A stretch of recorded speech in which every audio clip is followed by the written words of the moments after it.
so cool. We can have that one. We can have that one. We can have everything. We can have everything.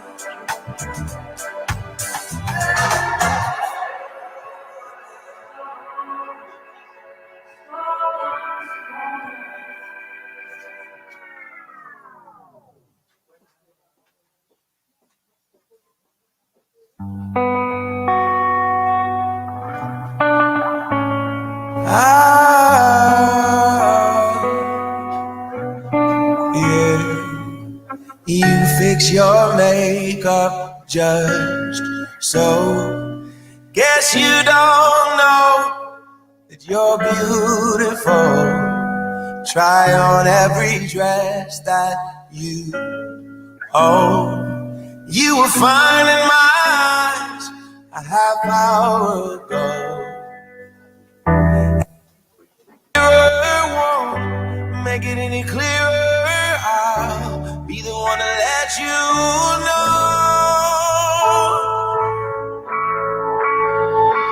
Out of all of the girls, you're my one and only girl.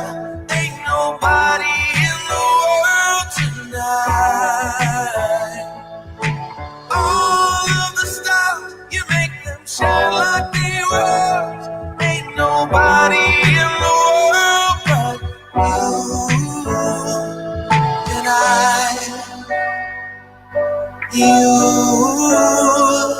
and I. Ain't nobody in the world but you. You stop the room when we walk in. The spotlight's on, everybody's staring. Tell all of these boys that wasting their time. Stop standing in line, 'cause you're all mine. And this evening I won't let the feeling die. I never wanna leave your side. Out of all the girls, you're my one and only girl. Ain't nobody in the world tonight. All of the stars, you make them shine like the world. Ain't nobody in the world but you and I. You and I. Ain't nobody in the world. You keep wondering if you're what I'm wanting. You don't even have to try. Oh, you don't have to try. Don't try, don't try. You don't have.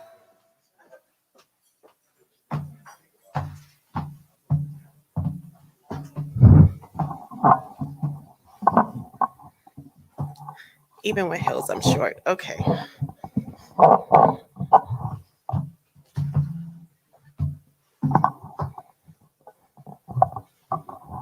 Can you hear me? Yay! Hi, everybody. Welcome to the OTB Live Edition. So happy everybody's in the house today. We got a wonderful evening. Well, lunch, brunch, still kind of early. Just to tell you that food is coming out at 2. So don't buy any food. It's on the house. And we have the sangrias on the back of your card. We have the specialty drink, which is Mark's birthday drink. I told a couple of you guys already about it, the gin. But we're ready to get started. I think my speaker man is ready. He's been waiting. He's excited. And I can't wait for him to share all his wonderful words with you. Drink some more. But you guys give a round of applause to the main, well, my main, y'all main, everybody main, speaker man, Mark Wiggins.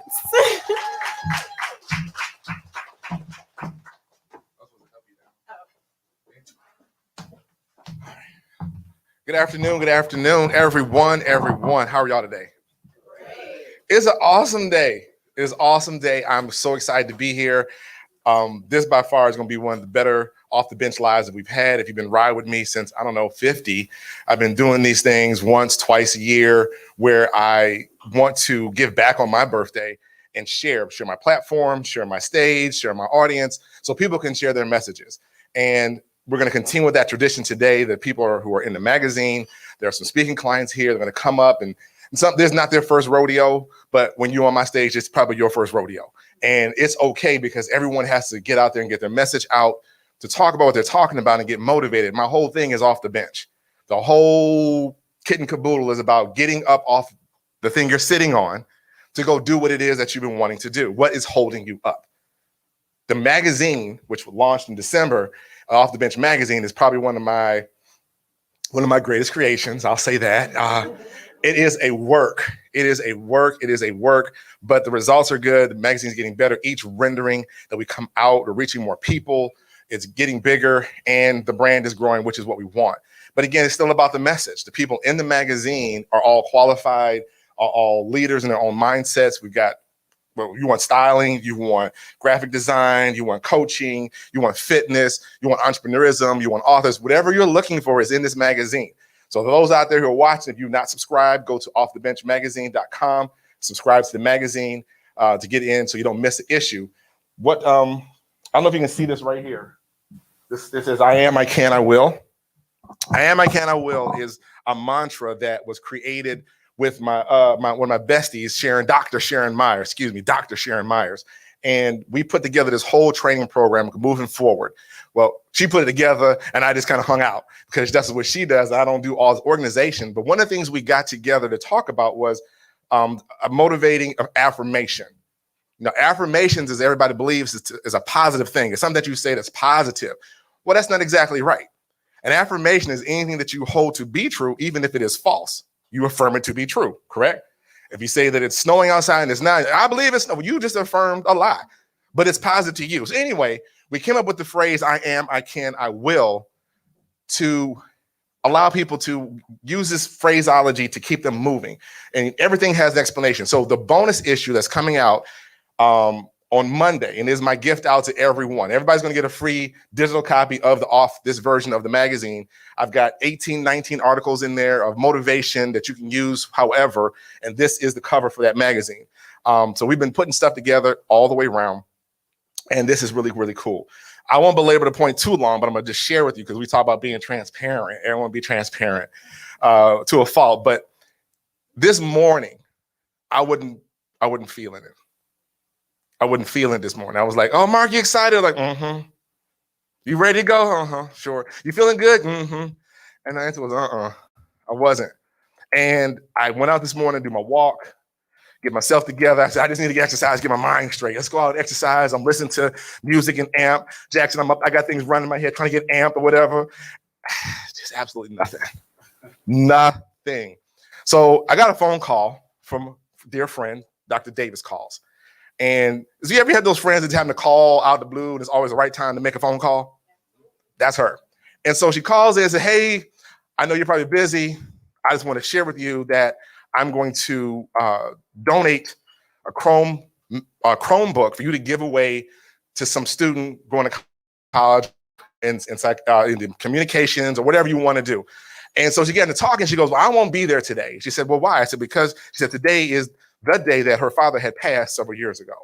And so she said, I can't come keep it together. When she started talking about that, then it hit me, then I started crying. And then I recognized what my problem was. Y'all remember Big Bubba? Big Rollin'? You hear me talk about Big Rollin'? Big Rollin' Grimes, Big Bubba Grimes was my dude. And he is part of the reason I started doing these things twice a year. He was my video photographer. I rode with him. He had his own show on YouTube. And me and Big Bubba has always been at my events. And Big Bubba ain't here because he passed away early this year. So that was the thing that was holding me up, is that Big Bubba ain't gonna be here in person. We know he's here watching. So anyway, this is the thing. If you're talking about young attention, going through and pushing through to the next level, these are things you have to deal with. So enough of that. I'll talk more later. Coming to the stage is our first speaker. He is an author of the book. What is it? Oh, yeah. A Father's Plight. That's I always jack it up. It's A Father's Plight. I'm going to let him talk about it. It's Mr. Jackson all the way from New Jersey coming in to come to the stage and tell us what you got.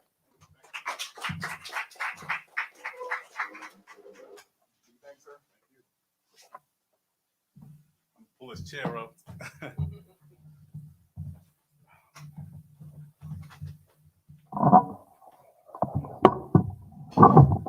Hello. You guys hear me? All right. My name is Justin Jackson. I'm from Newark, New Jersey. First off, I want to say shout out to Mark. Happy birthday. Shout out to Off the Bench magazine. From Newark, New Jersey. I graduated high school in 1999. Graduated from St. Benedict's Prep. And I always had this dream of writing. I never knew what it would be that I would write about, but I always had this dream. I'm a man of many hats. I've done a lot of different things in my life, career-wise, but nothing more important than this. When I decided, to chase my dream of writing, I knew that I wanted it to be purposeful, and I knew that I wanted it to be meaningful. My father left us at a very, very early age. And that's something that stuck with me. It stuck with me my whole life. I have siblings. Maybe it stuck with me because I was the baby. It's something that really affected me. When I saw other children interacting with their fathers, it bothered me that my father was not there. Me becoming a father myself and some of the struggles that I faced as a father, some of the adversities that I went through, it became clear that fatherhood would be the thing that I would write about. And the name of my book is called The Father's Plight. It's me telling my story, in hopes that I could, I'm sorry.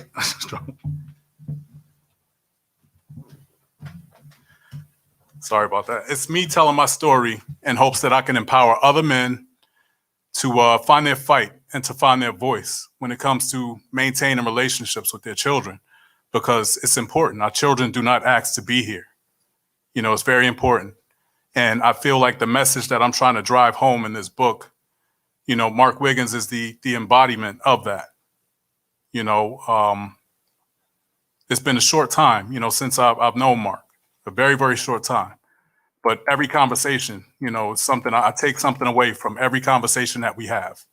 I could honestly say, that if I had somebody like Mark in my youth, a lot of my growing pains, would have been, more bearable. So I take my hats off to you, man.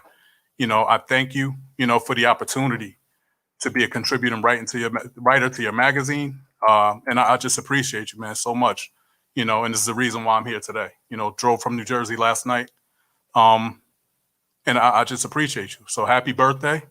And thank you again for allowing me to be a part of what you're building.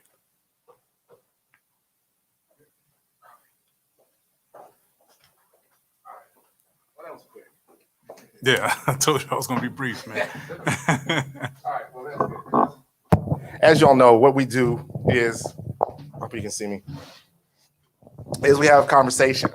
And oftentimes this is actually more revealing than what you were talking about on the stage. So when we did the podcast, Yep. You mentioned how the impact of your father not being there was really kind of shaped what you were doing now. What were some of the struggles that you deal with now that you were actually present back when you were growing up? Some things that I was dealing with, that I'm dealing with now, that were present back then? Yes. Oh, man. Wow, that's a deep question, man. I don't know if I could say I'm dealing with like struggles from that. I feel like my father not being there really, really stuck with me like that. I think about that all the time. Mm-hmm. You know what I mean? I think about what it would have been like, to have him there.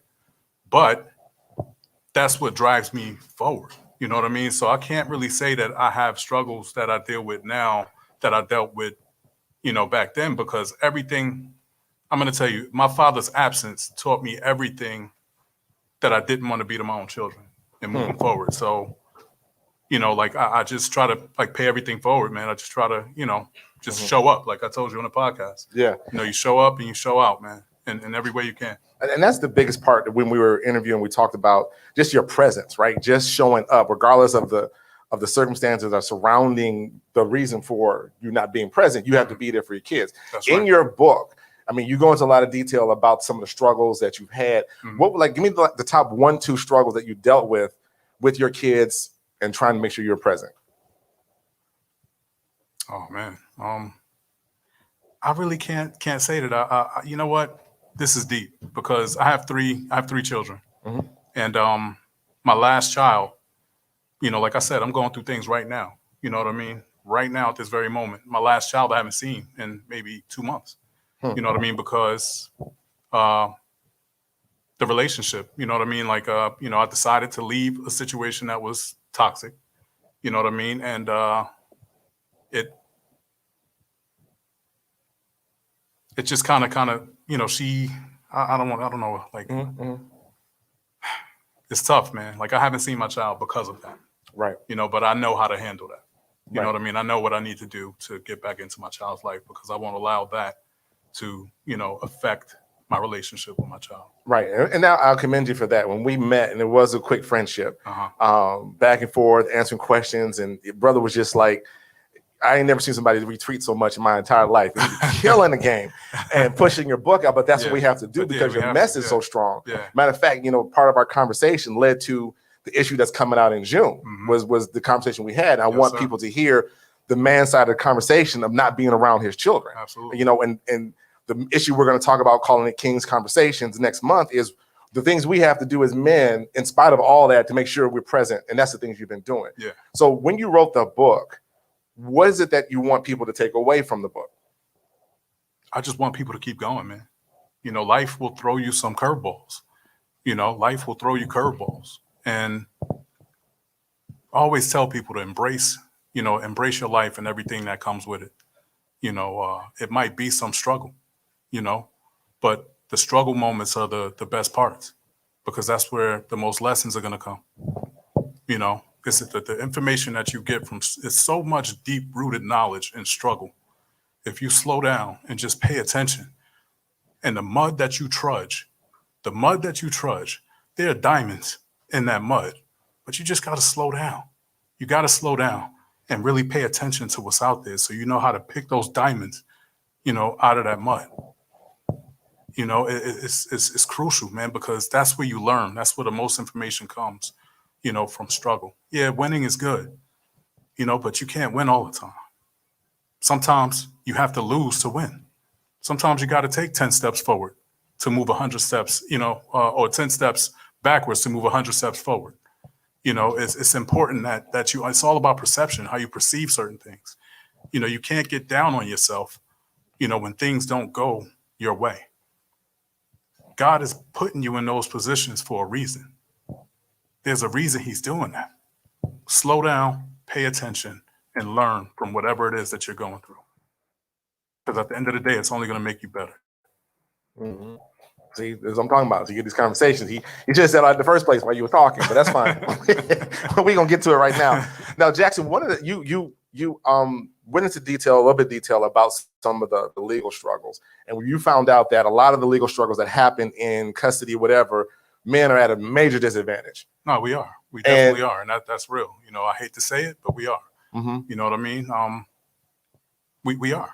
You know, but I'm going to say it again, like I said before, education is everything. You know, we live in a digital age. You know, pick up the phone. You could talk to Siri. Hey, Siri, what's this? You know, and like the information is at your fingertips.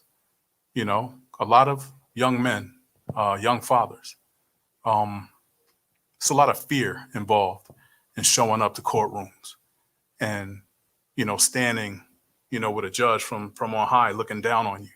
It's a lot of fear in that. A lot of people lose their voice when they're found in those moments. You know, they don't know what to say.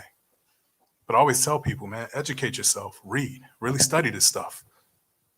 Because the confidence that it will give you to go into these courtrooms and other places that you need to go and speak up for yourself, you know, it's everything.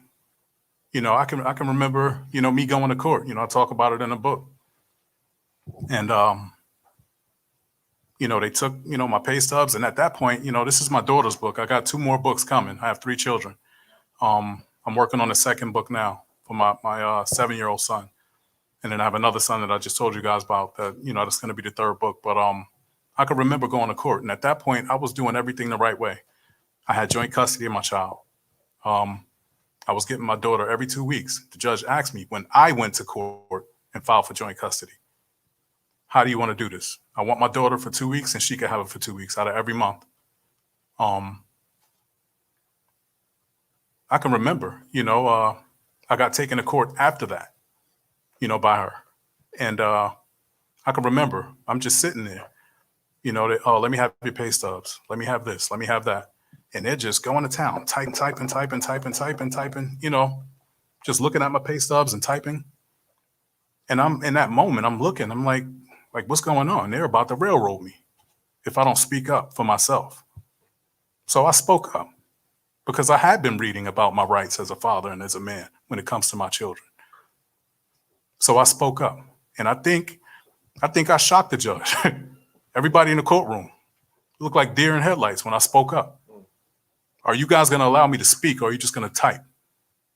But in those moments, how many people actually lose their voice because they don't know what to say? It's fear. It's fear. So we have to start with reading and educating ourselves because it's important. And especially today, it's not like, back in the day when I was in school and you were in school where we had to go digging through the Dewey Decimal System to find a book to read. Yeah. You know what I mean? Everything is right at your fingertips. So education is everything. That's again one of the more powerful. I'm glad you reiterated that because that's what we want to hear. Yeah. The fathers out here trying to get through. Yes, it's a struggle, but there is that piece where you got to get that information. You got to go for what you know, and if you don't, it's just like those things. You don't show up, they just take advantage of you for not being there, and then they go, well, why are you not here? And then you end up coming up short, and then it's too late. Yep. It's too late. So I appreciate you for fighting and moving forward. Now there's some big things happening. Are you going to talk about it because you've been posting about it? Oh, we could talk about it. Let's talk about the big things that are happening. Let's get with it. I took this dream and I took this dive, into writing. You know what I mean? This has always been my dream. And now it's become a purpose. It's more so my purpose to get this message out there to help change these narratives when it comes to, us as Black men and fathers. But, the book has been doing some amazing things. I had the chance to meet Mark. I'm writing for his magazine. But Zane, I don't know if you guys know who Zane is. Lady all down there. She picked up my book. On Sunday. She picked up my book.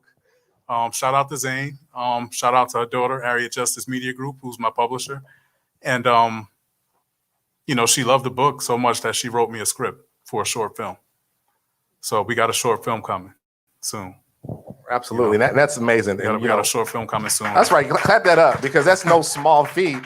That your book that you wrote for a purpose has now been repurposed to get more purpose. Yeah, to get more purpose. Exactly right. It's amazing, man. Like I said, when I took this plunge, man, it was really me just getting my feelings off. Like I said, fatherhood is something that stuck with me my whole life. The negative parts of it and the more positive parts, because in my father's absence, I learned everything that I needed not to be to my own children. But and taking this, I never would have thought that writing this book would open up so many doors and put me in a company of such amazing people, as Mark and some other people that I've been able to meet and network with, but I'm just thankful. I'm humbled by it all. And I'm so thankful, man. And I just, I'm motivated to do more. Bro. We appreciate you. Everybody, you go out and get his book. He had brought some here today. He can sign them for you. Make sure you buy the books. You give out your Instagram because I can't remember it. This is crazy. Okay. Yeah, no, that's all. My Instagram is I_am_Bernard Jax. That's BERNARDJAX. And I also have another page that I'm going to be doing a little more with, called Black Fathers Up, the movement. I'm going to be doing a little more with that page, once we get things figured out. But, we got some things coming with that too. And I also have a group on Clubhouse. I don't know if you guys are familiar with Clubhouse. This is where I met Mark. I got a club on Clubhouse called The Red Diary. Shout out to Vita, Lady, Clarissa, and Mama Nisi. Those are my other moderators. But we formed this group called the Red Diary, where we talk about trauma and things that we've been through in life. We have those difficult conversations that everybody, people don't really like to have. We talk about that stuff. We always say, we laugh together, we cry together, we heal together, we build together. That's our motto. But again, I want to thank you, Mark. I don't know if you have any more questions for me. But, No, I'm good, bro. I'm good. Man, thank you. Oh, thank you. This is amazing. All right, bro. Thank you. Everybody give him a round of applause there. And make sure you go buy his book. All right. This is what this is about. I told y'all, this is what we do. We talk, we listen to people, and then we have a conversation. I'm sorry, what was that? I'm getting directions in the back.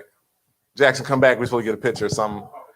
I'm not supposed to give him an award or something. No? Okay. Standing up. Oh.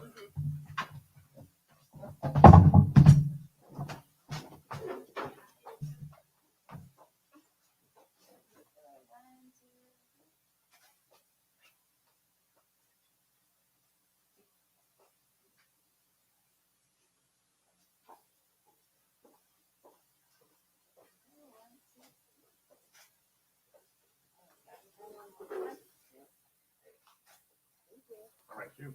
All right. All right. Let's keep it. This microphone over here. Okay, so that was great. Y'all shout out to Darlene, the photographer. So all those dope pictures on the cover. That's right there. And Christina is my executive assistant. She's the one that makes me put on all the clothes and have me out here looking crazy. So shouts out to Christina as well for putting this all together. The EA is amazing. A lot of this if it was up to me, we would still be on for the first issue. So that being the case. All right, coming to the stage next, we have coming Minister Chris. Minister Chris is a mogul in her own right. But as you all know, I don't do bios. So Mr. Chris, come on up and the stage is yours.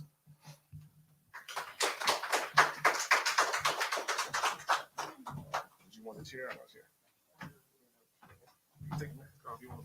Yeah, I know. We gotta pull this down. You gonna pull this down for you?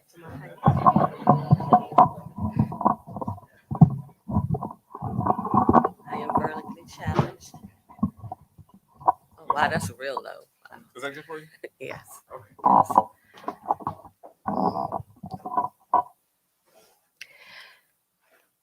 I wanted to stop breathing because when I breathe in, it hurt. And when I breathe out, it hurt. My hurt had hurt, and my pain had pain. And the only thing that I could think to stop that kind of pain was to just stop breathing.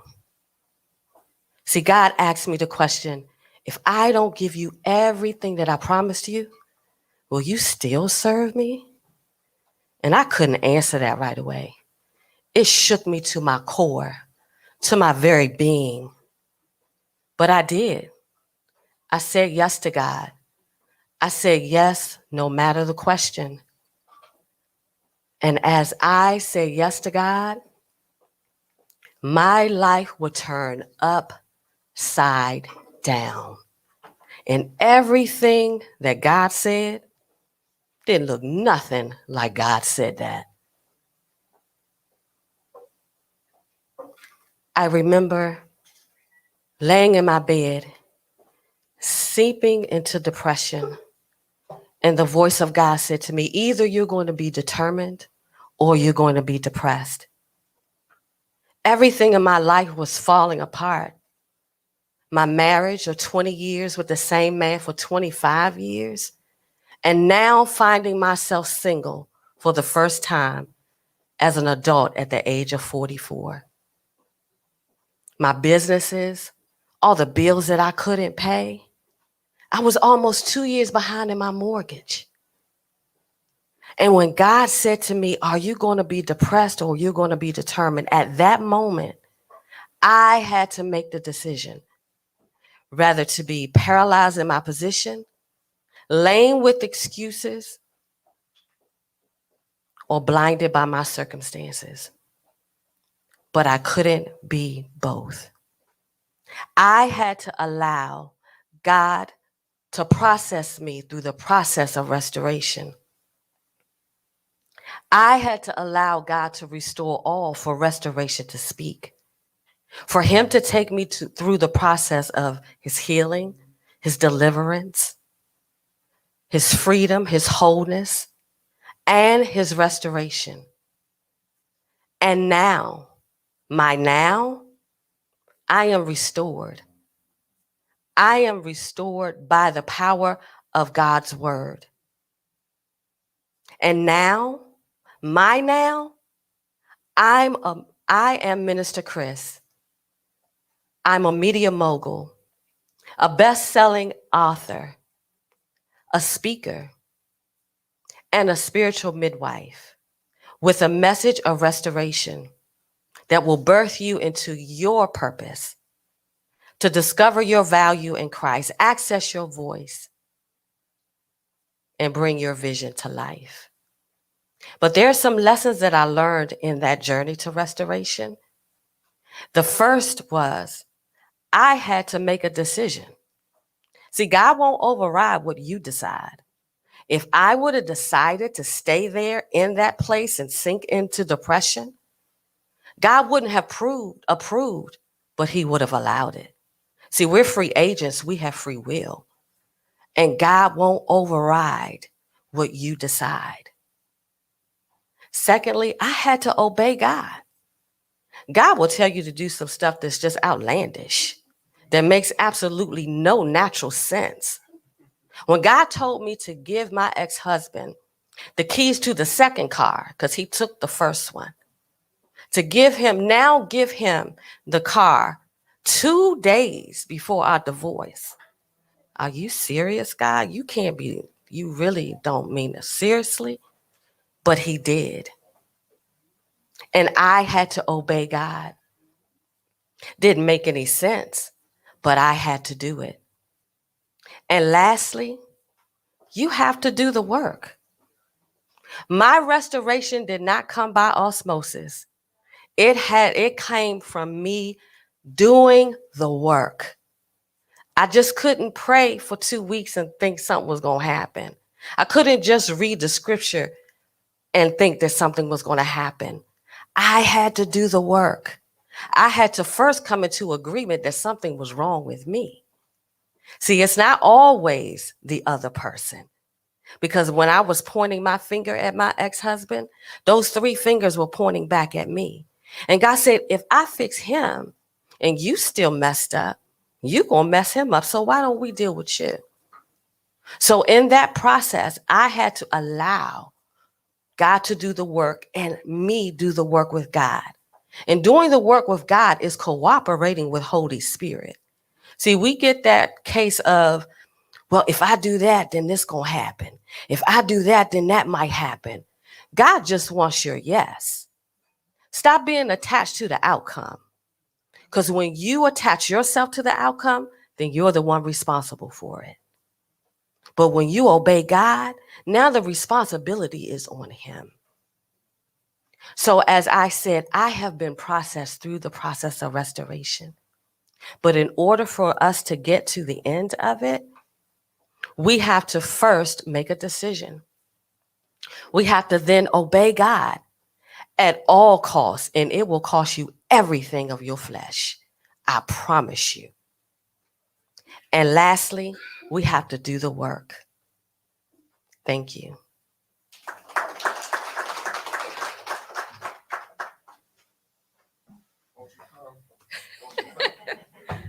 Make all checks payable to go down. Go ahead and see. You'll make me jump up here. Yeah. Okay. Stay right there. Ready? I got you.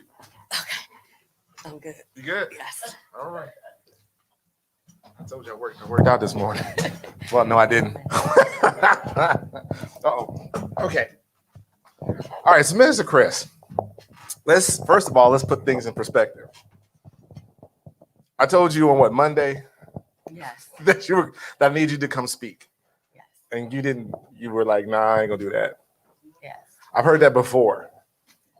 Reason being because I haven't spoken publicly since COVID. Touch it, Mike.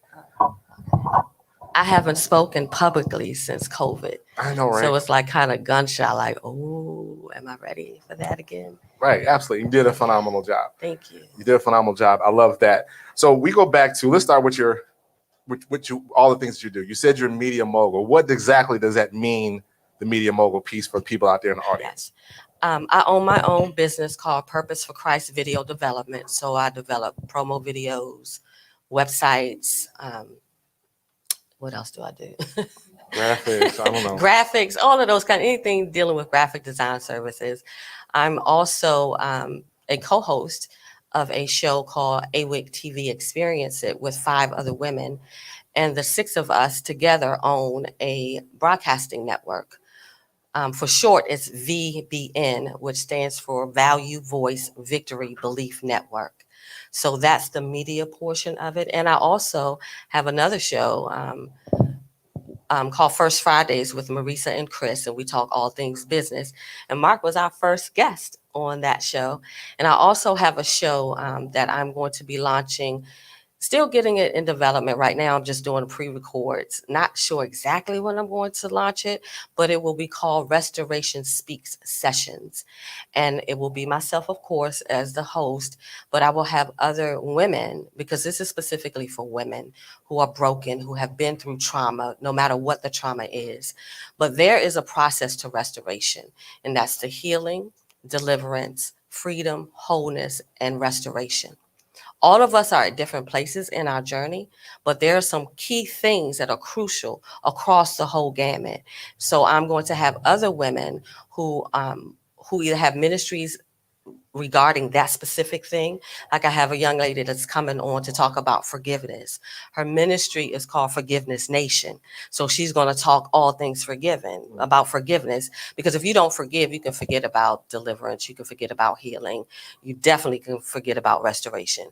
So there are some things that we need as women to understand, that when I'm in this place that's unfamiliar, but I know that I'm hurting and I'm broke, I'm stuck. Some women have been stuck in places for years, stuffing stuff that they have not dealt with for years. So we want to deal with that kind of stuff. So that's the show. I'm not sure when it's coming out. I'm putting everything together. I've got several shows recorded, but it's some other pieces that I have to get in place. Awesome. So you see, she's been quite busy doing a lot of things. And so one of our earlier discussions was talking about, I asked the natural question. You said Restoration Speaks. I was like, what does it say? So they haven't heard the presentation to understand what it means. But when you talk about the Restoration Speak, what are you now saying to those who are looking to be restored? That is possible.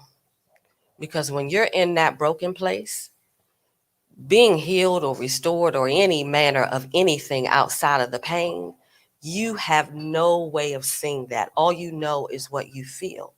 And when I said, and I don't know if I said this in the presentation, but I'll say it now, I had to choose to believe God over what I felt, over what I saw, and over my circumstances. My circumstances were crazy.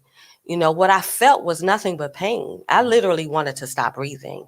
I was on my bathroom floor at one point telling God, I'm done. I want to check out of here. I can't do this. And the Spirit of the Lord, his voice rose up in me and said, I have not forsaken you. I have not left you. Even in this, I still love you. Those words saved my whole life. So Restoration Speaks, it's possible because God has already given it. We just have to do the work to receive it. And I had to be about doing the work. It had nothing to do with how I felt. I felt horrible. For 3 years, it was like something resting here on my brow, literally like a weight for 3 years. And I had to choose to believe God over all of the things that I was going through, still raising kids, still doing. And I was on welfare getting $29 from the state, because when all of this started to happen, this happened when 2008, when everything fell out, and I was a real estate agent. So wasn't nothing selling, wasn't nothing moving, wasn't nothing doing nothing. And he wasn't doing nothing. So we were losing everything. So we had to go on welfare. Well, because of the little bit of money that he was making, we was getting $29. What is that? And we got 3 mortgages. Okay. 3 mortgages. So when he left, it still left me with $29 from the state, with still children and bills. But God. Come on. Come on. But Sunday. God, It's all I right. didn't It's Sunday stay up in there. here. Okay. So now that I've gone through that process, and that's just a snippet of the story, of course, but now that I've gone through it, the healing, the deliverance, the freedom, the wholeness, and now being completely restored, I am completely restored. There's nothing lacking. There's nothing broken. Now I can help you. I can share with you, show you what I had to do. I had to do some things. And it's not going to be pretty. It's not going to be easy. Healing is painful. The surgery is easy because you sleep. But the recovery is painful. You're going to have to take a real hard look at you, because it ain't all them. You got to do the work in you. But restoration is possible. It is a place of restoration, and it's possible. That's awesome. Absolutely. Good word. Good word. Good word. Yes. Yes. One of the things you said, you were an international author, amongst other things. Yes. Talk to us about your book. Well, the first book is entitled Restoration Speaks. And one of the things that when God asked me to, would I serve him? What if he didn't give me everything that he promised me, would I still serve him? One of the questions that he asked from 2 other women was for me to mentor them. I had never mentored anybody in my life. Never had I been mentored. So I told him I would pray about it. I didn't know what I was supposed to do, but I went to God in prayer. And he said, start a Bible study for women. Okay, that's what we're doing. I had did, some teaching at church to the women's ministry, but I had never written a Bible study myself. And God said, I'll give you everything you need. So I had to take God at his word. I couldn't see it. I just had to believe God. So as I said yes to God, all of those Bible studies that I created and I did with the women for about 1.5 years are now in that book. Okay. And I met my publisher about, I think, 5 years ago. And we were I didn't even know she published books. And she was going through something. And Holy Spirit said, send her the Bible study. And she started going through it. And she said, this is a book. I said, well, it's only, formatted as a Bible study. And I was saying jokingly, well, when you give me the rest of it, then it'll be a book. Well, she did. She gave me the rest of it, and it's now a book. And it is jam-packed with the word of God. It's not my story, it's the word. Because my story alone will not get you to where you need to be. Only the word of God can completely restore you. So that book is a Bible study devotional to help you get into the word, because the word is the only thing that will heal you and sustain you. And the second, I did a dual release. It was a Bible study devotional and then the companion journal to go with it.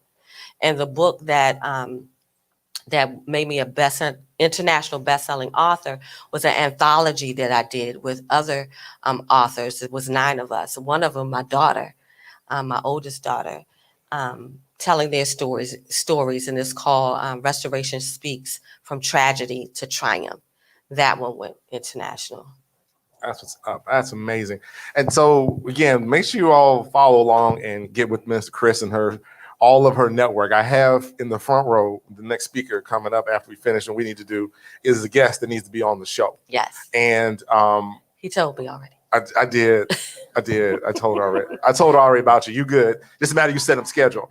And again, I think to your point is when you're given something to do, you have to be obedient to it, right? You have to go and do it. And one of the things I like to do is to connect and put people in position in places.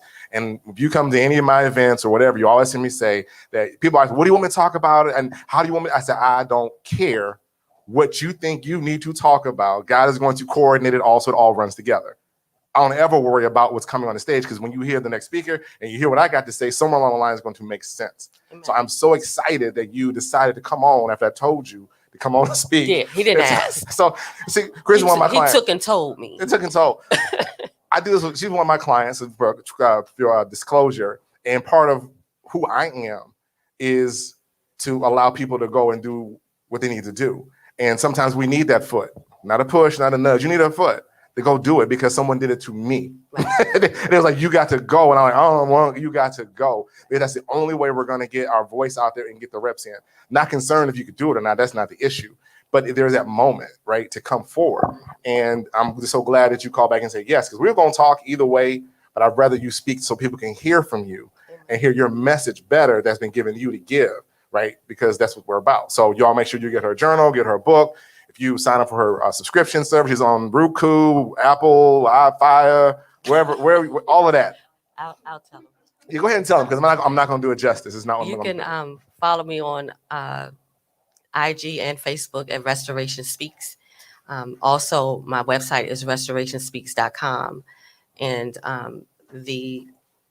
where you can view the TV show, you can go to YouTube and you can subscribe. I'm sorry. YouTube is a subscribe. Hit that bell at AWIC TV. That's AWIC. AWIC TV Experience It. And when you hit the bell, you'll get notified every time that we go on. If you do have Roku, Amazon, and Fire, we are VBN. V is in Victor, B is in boy, N is in Nancy. Right? VBN, yeah. All right. Anything else? That's it. Thank you. All right. Thank you, Mr. Chris. Appreciate you so much. Now help Help you down. Help you Yes, down. please. I don't want to break nothing. Please don't. Okay. Okay. Oh, darn it. Chris, come back and take a picture. I'll be on to the next thing. Let me just stand right here. Oh.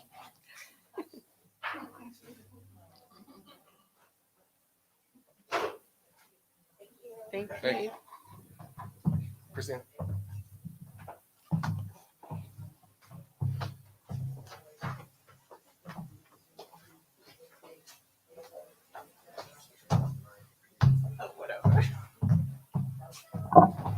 Hi guys, we're gonna take a little break. The food is out, so enjoy. It's in the back. The plates are there. Again, you can get all your beverages at the bar. So we're gonna take about 15 minutes or so to let everybody get their plates and back before we continue with the show. Okay? Awesome.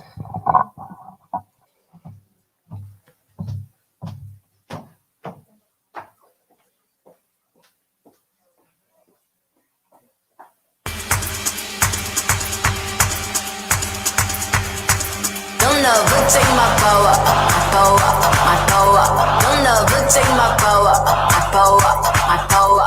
They feel away, oh wow. They feel away, oh wow. Don't never take my power, my power, my power. Don't never take my power, my power, my power. They feel away, oh wow. They feel away, oh wow.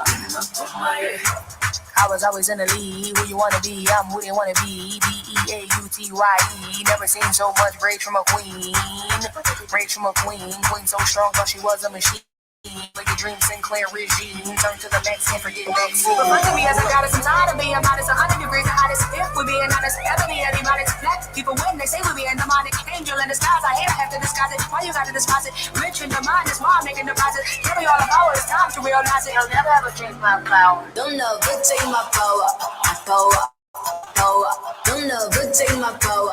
My power. My power. They feel away. Oh wow.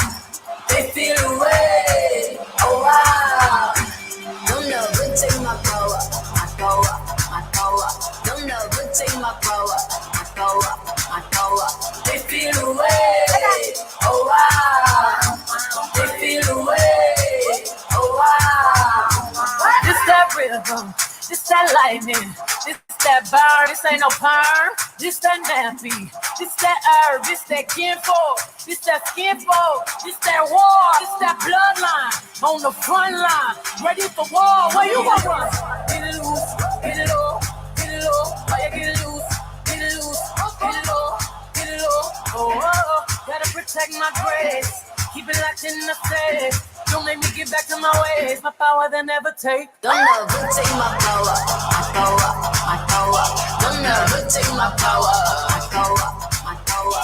They feel away. Oh wow. They feel away. Oh wow. Don't never take my power. My power, my power. Don't never take my power. My power, my power. They feel away. Oh wow. They feel away. Oh wow. Umani bo salinge nile ikumka ninganga kasi kamancha ngizokobisa banenka tulani bo salivukile timonila nibabuzila basiyonga there will be peace when I'm done. Shongani bo ndimnestimsa sisile tile izinkai la amakwala wahlangana shalani bo nayibona inkinga lento soyilungisa September me kama khosa ikwetamani. Take my power, my power, my power. Don't never take my power, my power, my power. They feel away, oh wow. They feel away, oh wow. Don't never take my power, my power, my power. Don't never take my power, my power, my power. They feel away, oh wow. They feel away, oh wow.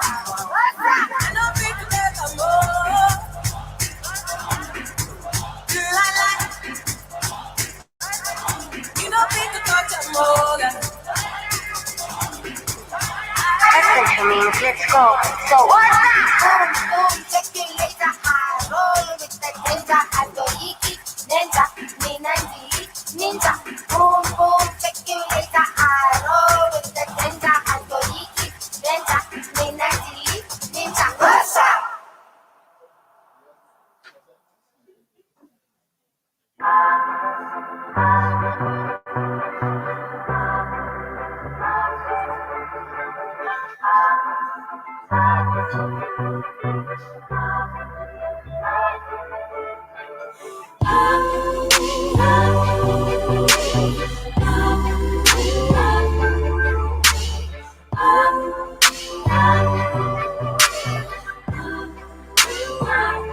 Sometimes I'm mystery, sometimes I'm free, depending on my mood or my attitude.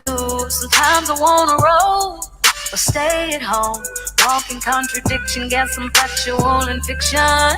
A little crazy, little sexy, little cool. Little rough around the edges, but I keep it smooth. I'm always left to center, and it's right where I belong. I'm the random minded. Don't you make your songs, and I like that. I don't really give a fuck if I was just the only one who likes that. I never like to follow around and chase the sun. Oh me, oh me, oh me, oh my. Oh me, oh me, oh me, oh my. Oh me, oh me, oh me, oh my. I like that. I don't care what I look like, but I feel good. Better than amazing and better than I could. Told the whole world I'm the venom and the antidote. Take a different type of girl to keep the whole world afloat. Cause I'm crazy and I'm sexy and I'm cool. Little rough around the edges, but I keep it smooth. I'm always left to center and that's right where I belong. I'm the random minded, don't you hear and made the song that I like that. I don't really give a fuck if I was just the only one who likes that. I like to follow around and change the song. Oh me, oh me, oh me, oh my. Oh me, oh me, oh me, oh my. Oh me, oh me, oh me, oh my. I like that. I remember when you called me weird. We was in math class, third row. I was sitting by you. Right before Mr. Emmons' class. Because my mama couldn't afford new J's Polo, thrift store, thrift clothes. That was all I knew. Do you remember? I remember when you laughed when I cut my perm off and you rated me a 6. I was like, damn. But even back then, with the tears in my eyes, I always knew I was the shit.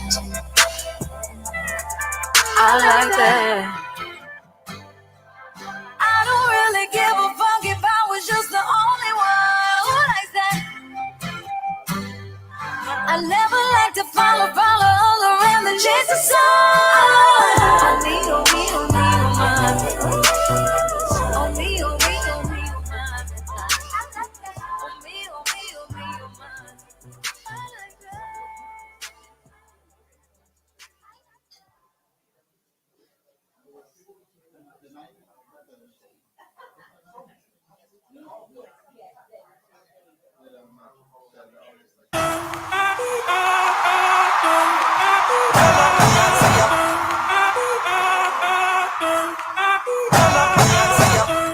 Are y'all ready, Coachella? I want to see everybody from the front to the back. Put your hand up. Sing it now. Hey, hey, hey. Jump. Jump. Yeah. Let me see you jump.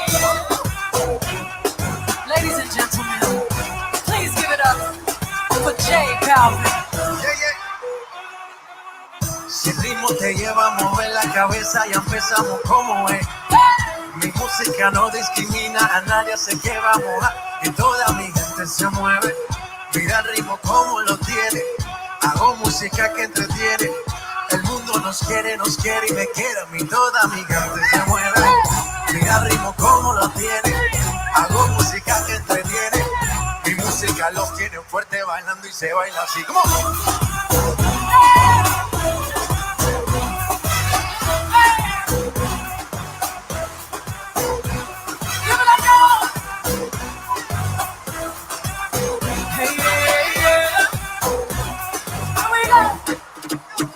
Just take my body, stay wet up in me. And to see that cream when my body's like a. I can be a big star, I can give you it. So please don't question my devotion. I'm giving birth on you haters, cause see these double D's on his bed. Mama double D's in his bed. If you reel it up and make it out my body. Soon as I walk in, boys start they talking. Right as that booty sway. Slay. Lift up the people, Texas, Puerto Rico, islands of Mexico. Yeah, yeah, yeah. Yeah, yeah, yeah. Azul, are you with me? Say yeah, yeah, uno.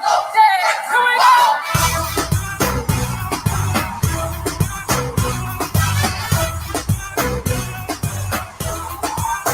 Oh, yeah, yeah, yeah.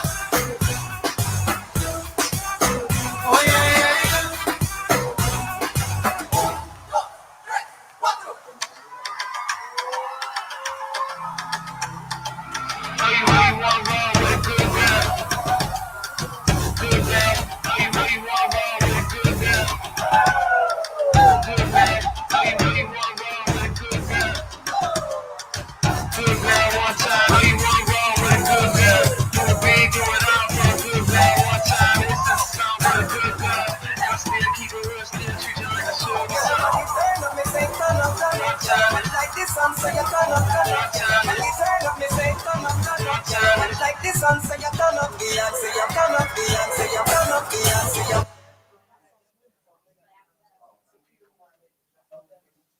Brown skin girl, your skin just like pearls. The best thing in the world. Never change it for anybody else. Every brown skin girl, your skin.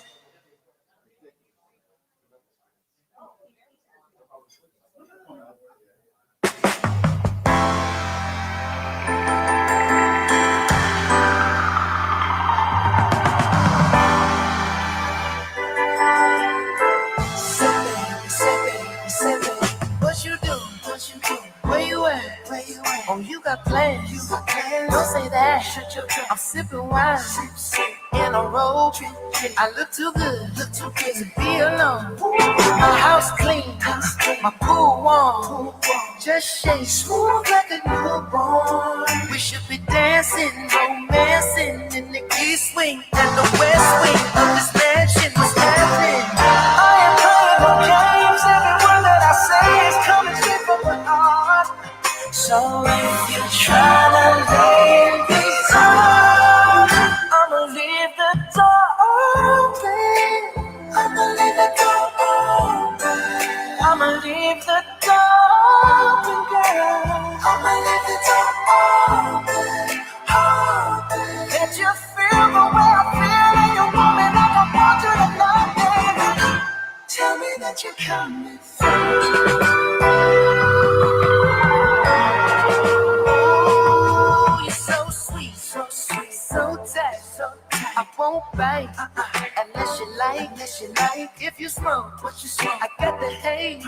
And if you're hungry, girl, I got the lace. Ooh, baby, don't keep me waiting. There's so much love we could be making. I'm talking kissing, cuddling, rose petals in the bathtub. Girl, it's jumping, it's bubbling. I ain't playing no games. Every word that I say is coming straight from the heart.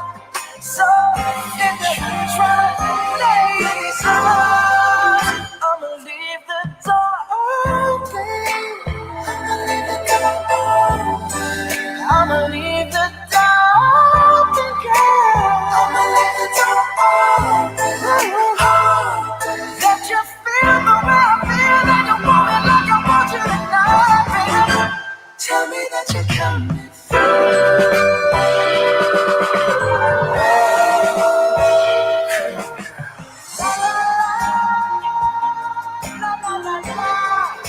I need you, baby. I got to see you, baby.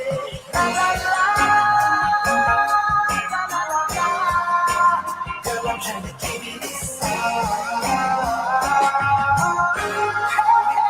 I'ma leave my door open. I'ma leave the door open. I'ma leave my door open, girl.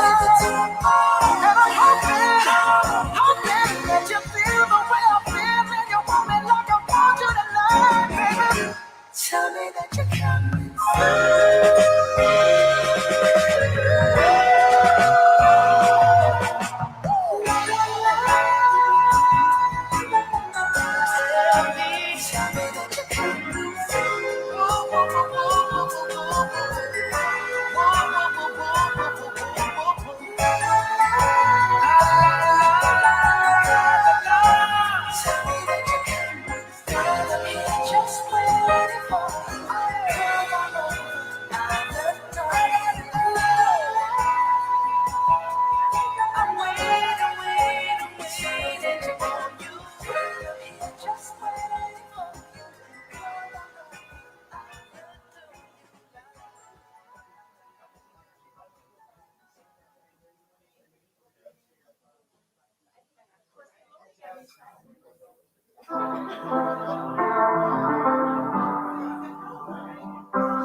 I got my peaches out in Georgia, oh yeah shit. I get my weed from California, that's that shit. I took my chick up to the north, yeah, badass bitch. I get my light right from the source, yeah, that's it.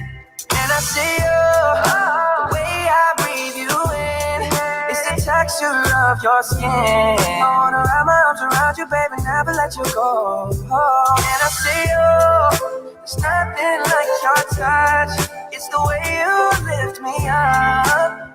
Yeah, and I'll be right here with you till the end. I got my peaches out in Georgia, oh yeah shit. I get my weed from California, that's that shit. I took my chick up to the north, yeah, badass bitch. I get my light right from the source, yeah, that's it. You ain't sure yet, but I'm for ya. All I could want, all I could wish for. Nights alone that we miss more. The days we save as souvenirs. There's no time, I wanna make more time and give you my whole life. I left my girl, I'm in my Yorker. Hate to leave it, call it torture. Remember when I couldn't hold her? Left the baggage for a moment. I got my peaches out in Georgia, oh yeah shit. I get my weed from California, that's that shit. I took my chick up to the north, yeah, badass bitch. I get my light right from the source, yeah, that's it. I get the feeling, so I'm sure. And in my hand because I'm yours. I can't pretend, I can't ignore you right from me.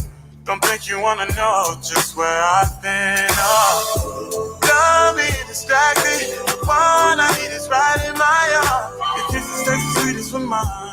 In and I'll be right here with you till the end. I got my peaches out in Georgia. Oh yeah, shit. I get my weed from California. That's that shit. I took my chick up to the north, yeah. Badass bitch. I get my light right from the source, yeah. Yeah, that's it. I got my peaches out in Georgia. Oh yeah, shit. I get my weed from California. That's that shit. I took my chick up to the north, yeah. Badass bitch. I get my light right from the source, yeah.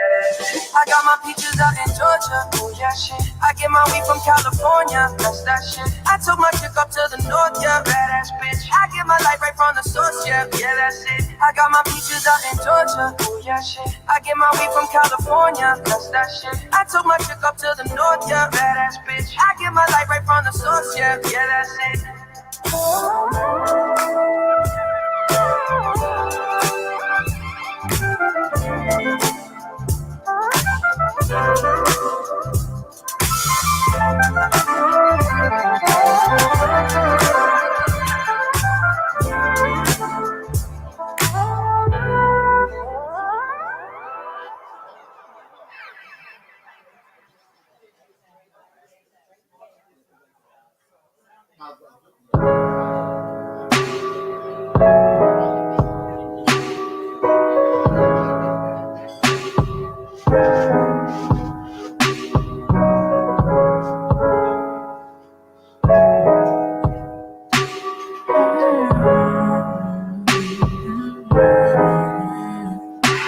If I don't say nothing, what would make you think something? I just wanna chill, I don't wanna feel. But I could see this coming and I should've known better. I should've known better. Trust me, I'm not frontin' if I'm not feeling ya. Don't give me your feelings, yeah.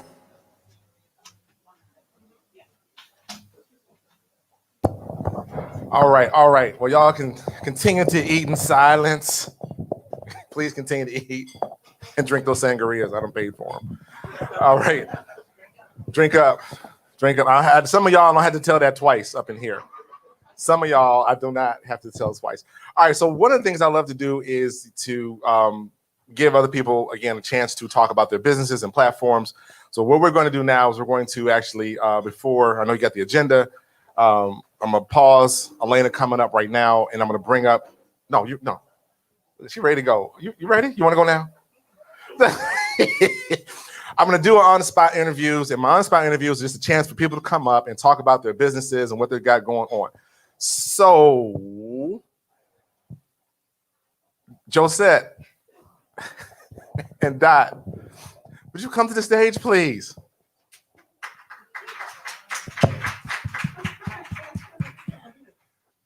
What's up, Dot? Okay, so come on into the thing here. I didn't bring a chair. You can sit down. You want to sit down? You want to stand? I'm good. I'll stand. You stand? Okay, so before you get started, let me explain who this is. I'm going to start with Dot. Dot is my girl. She actually works for me and been working for me, 9 years, somewhere in there? 12. 12. She is the thing of all things. She runs our ticket center at my job. And if anyone don't take care of me, Dot always takes care of me. And she makes sure I have food, we got stuff to do, keep me on point. If you're ready to travel and have a good time, this is who you call. If you're going to tailgate, this is who you call. Anybody else you want to call tailgate is her. It's Josette. Because Josette also is friends with Dot. We've known each other for several years. And so what I've done is Josette is into a business, and I'm not going to talk anymore about it because I'm not going to do it justice. So you can go ahead and just tell everybody who you are and what you do. Hi, everybody. How y'all doing? I'm a kill mark because I did not come for this. I came to support. And anywho, I'm Josette, originally from Detroit and currently living in Maryland. So in a nutshell, we do financial makeovers. And what we do, we help people save, make, and grow their money. Okay. See, y'all, I'm not used to this. So Mark just told me over there, I'm going to call you up there. I was like, you better not. I'm going to get you. So anywho, thank you for welcoming us. And like I said, we do financial makeovers. She's my business partner. We all about pouring back into the communities, helping people to identify the wealth strategies that are not taught in school. Like a lot of things, we write off our lifestyle, seriously. So if you want to know more, you can just reach out to Dot or myself via, I'm gonna give y'all my number because did not come prepared with anything else. I have some pamphlets that I will share. Okay, yeah. It's Make Wealth Real, MWR Financial. It's the company that we work with. She's actually promo. Like I said, totally just here to support Mark and his ventures. I'm super duper proud of him. And so that's it in a nutshell. Thank you. Oh, well, thank you. Thank you so much. You want that? No, I'm good. Well, thank you for coming. And part of my support, your support, is to allow people to hear about your business. And y'all make sure you get what Joe said. Pass out your pamphlets, please. Okay. And definitely we'll have you back on. Just a little more preparation. We'll have you on the podcast and in the magazine. You're supposed to be getting in the magazine, so we'll talk about that later. I plan on subscribing and doing a full page. Absolutely. We will hear more from MWR, I promise. Yeah. MWR. All right. So coming to the stage now is Miss Janice. Don't look shocked. I was told that you were supposed to speak. That's what she told me. Right in the middle of a chicken bone. I just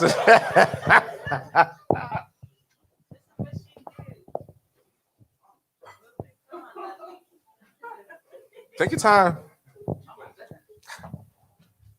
Thank you so much for the opportunity. All right, so I'm just turning. I don't do bios, so go ahead, Janice. Okay. That mic should be hot right there. All right.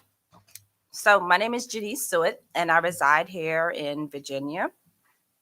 I'm originally from New York, and what led me here to Virginia? Actually, my heart is goes out to that worship piece. I'm a praise and worship dancer, minister in action, and so what led me here is to find the gifts of our young people, our women. And so I realized that, like you, off the bench, we need to do something. And if we just find that one thing in that child, then you can make a difference in that child's world. And for me, it was very difficult just growing up as a child because no one nurtured my gifts. I knew I had gifts and it wasn't nurtured. And so that's my quest. I feel like I'm a walking billboard of love. And so my journey is to empower not just the young people of today, the generation of today, but also women. And so my husband and I, we have a company, Flames and Fire and Gold Ministries, and it's an empowerment ministry. Every year in November, we have conferences. It was called the Be Made Whole Conference. And so that healing, that empowerment, that deliverance is what we felt that God was speaking to us to have. I was like you, I was like, wait a minute, you want me to do what? You want us to do what?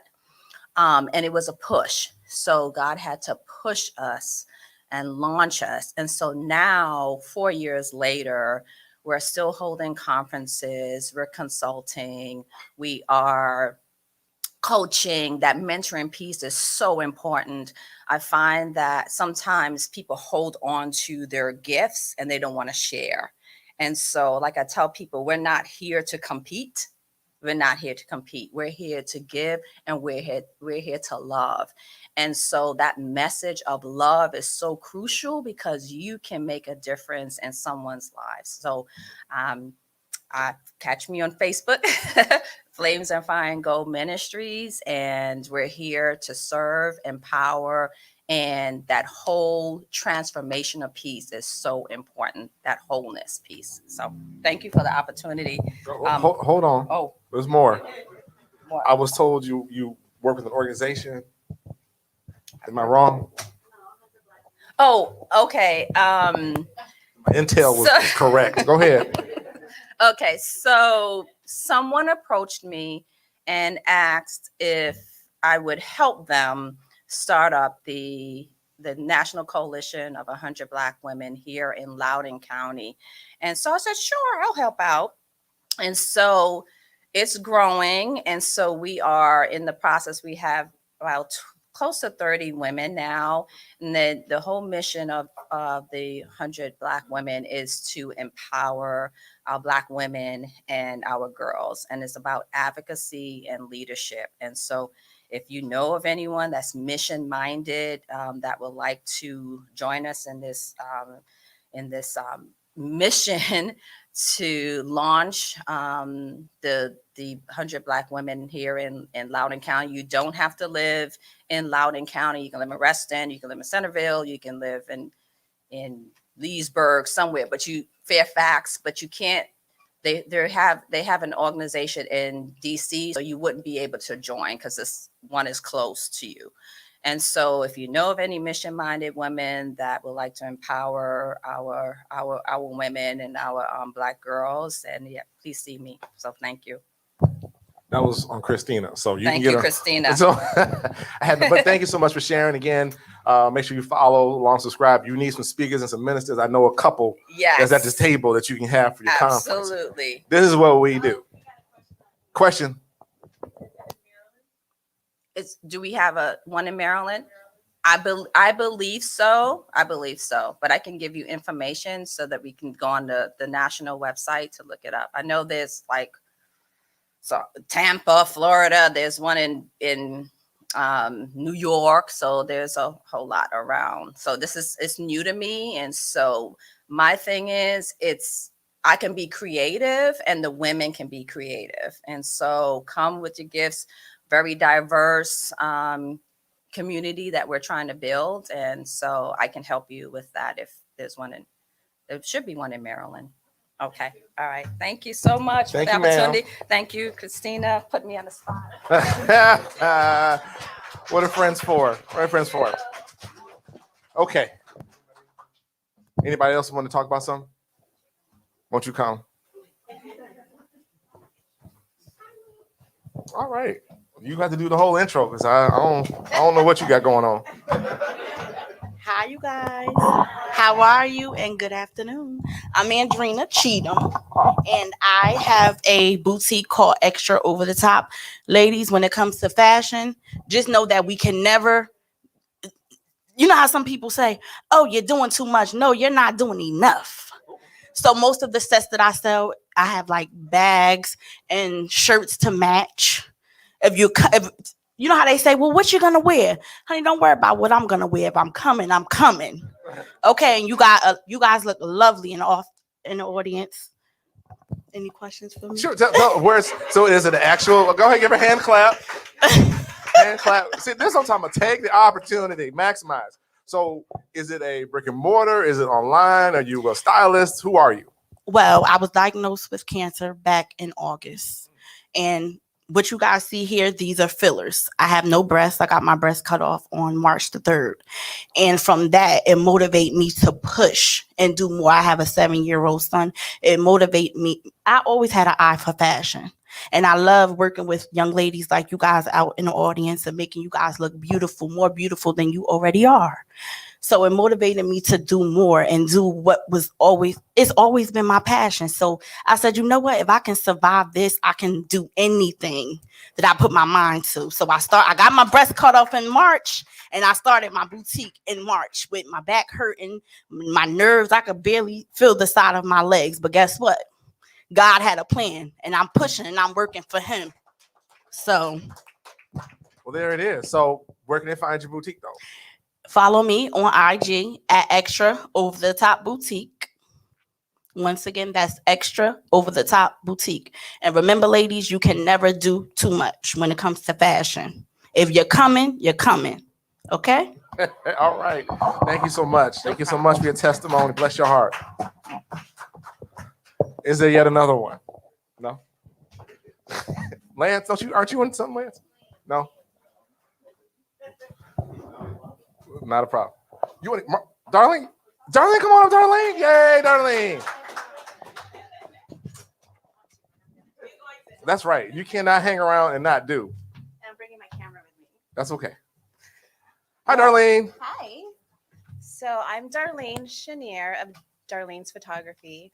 And I like to tell folks that I'm a photographer who helps small businesses and entrepreneurs who are maybe using iPhones, cameras as their photos, professional photos, selfies as maybe your headshot, or photos that are not in the best light. Maybe your screen is smudged. I see all of these things happening on the daily, and those aren't really your best photos that you should be using to put yourself in the best light. So I am the photographer, and I also like to consider myself as your personal paparazzi. So if you need someone to put you in the best light to make you look fabulous, ask Mark. We've done that for him in his recent photo sessions. I'm your girl. I'm your girl. I make it fun. I make you feel amazing. That's my job to do that. And I make sure that, the photos that you're putting out there are going to make people stop and look and pay attention. So Darlene's photography. Look, Darlene is it, y'all. We bumped into Darlene when we were at the Hammer and Nails opening out in Loudoun County. If you follow on the magazine, you saw that I was there. I interviewed the owner, and then Michael Elliott was there. Interviewed Michael Elliott, and she was there. So here again, back to having a good team around you. So there's certain things I don't do well. And what I don't do well is to focus on what I'm supposed to be doing, which is talking. I'd rather run around and talk to everybody else until I got her. And Christine's like, I got this. I'm handling. You go over there and splosh. She's over there making deals, setting up meetings, talking to. She actually got Michael Elliott to the table. She was over there smiling. I said, "You over there cheesing Michael Elliott?" He want to talk. I'm like, have a seat. So nonetheless, we've talked to Darlene. We had a meeting, and she's like, I can do this. Then we were out in West Virginia. Yes. So cold. It's just having there freezing, but then she made me feel like I sit in the car and be warm. I was like, where is my hot cocoa? Where's my M&Ms turned upside down, red color only? And it's like, don't come out till we need you to come to shoot the photo. I'm like, okay, I can get used to this. And this is who I've been dealing with. So I'm so glad. Now she's going to be in the magazine as well. Yeah. With information, with some photography, photo shots, whatever. We're going to talk about some other things down the road for you so we can continue to support you here. Yeah. But this is Darlene, y'all. Yes, and I've heard people talking about being at the perfect place at the perfect time, listening to people speak at the perfect time, and that's what happened with Mark. He was there, and it just all was a beautiful thing. It all just kind of happened, and then we talked, and these visions, we share kind of the same creativity and vision, and that's just kind of how it all goes. So that's why I came up here, because if you don't do that, then you're not going to get out there and get to know people. So yeah, thank you. Thank you, ma'am. Thank you. We can do a round robin up in here. Who's next? Hey, where is Gus? Hey, first of all, shouts out to Epicure for being the host site. My man Gus, where's Gus? He probably won't talk. Gus is the man. Yeah, I'm calling for you, Gus. You don't have to say anything, Gus. I'm gonna blow you. So everybody say hi to Gus. So his spot has been here. We go sit over this side. So I run with the crew about 75 deltas, and Tracy is with the lead delta that runs with everybody, and Shirley and the rest of them. They all get together. So they came here one night for jazz. It was probably a Sunday. We came here for jazz. Side note: what they didn't know, Tracy would remember because we've been friends forever. What Gus wouldn't know is that this place was a bar before. It was called John's Place. John, it was real kind of I don't know if I want to go in there or not, but they had the best steamed shrimp. And the only reason I know that they were here, less than 200 yards away, was the cookie store over here in Germantown Square. Cookies by Design was in that square, and I would come over here to get something to eat. And 15, 17, 18, 19 years later, here I am inside the Epicure. Now the Epicure, hanging out with Gus. I came in, asked a question because he came out and was so friendly. What do you need? We're here. He opened us up for the photo shoot. I said, Gus, I'm coming back. He probably didn't believe me because he hear it all the time, but that's okay. But thank you, Gus, for opening up your. Thank you so much. Thanks so much. Y'all come and support Epicure. Great open mic night. This is where I did the open mic. When you saw it on Instagram, I was here when I did the open mic. So I will be back. I don't know if I'm going to do open mic again. Thank you so much. Okay. All right. Anything else I need to get to? Sweet. Coming to the stage is our next speaker, Elena.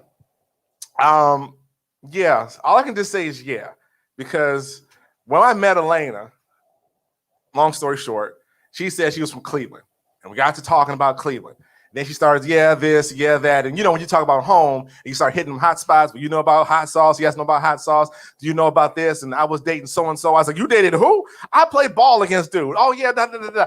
And she knew people in the neighborhood. I said, we probably were in the same gyms at some point in time doing my time in Maple Heights and Cleveland area. So to run across her now in time, to help her, as she's one of my clients, with her message, and she's a beast in her own right. And that's about as far as I'm going with her bio, because I don't do bios. Elena, come on up and share your story.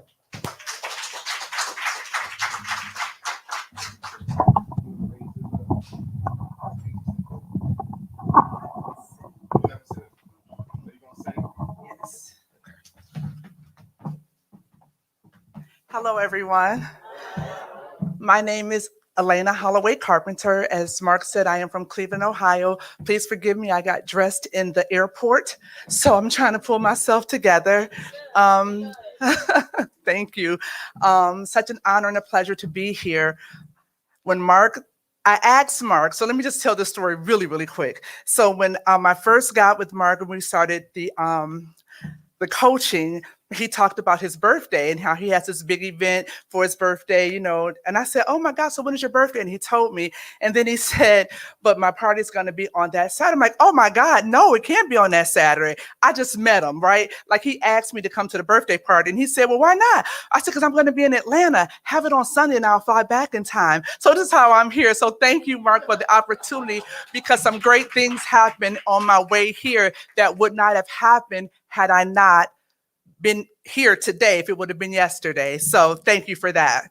I want to tell you guys a story and take you on a journey with me. I want to take you back to April the 16th, 2005 in Washington, D.C. At this time in my life, I was going through some major struggles, being at a church and a ministry where I didn't want to be. We were executive pastors of the only mega ministry in Cleveland, Ohio. My ex-husband, we had been in ministry for over 25 years, and I didn't want to be there anymore. We had left my home church, our home church, where the bishop, he's like my dad, and his wife was like my big sister. And I was in communication with them, like, you guys got to talk to Al because I can't stay here anymore. I hate it. Like, it's 4 years in and I can't do it another day. We got to go. And so in the midst of the conversation, his wife said to me, hey, we're going to DC in next week. Why don't you be our guest to go to co-pastor Susie Owens at Holy Calvary Church in Washington, D.C. Now, I love co-pastor Susie Owens.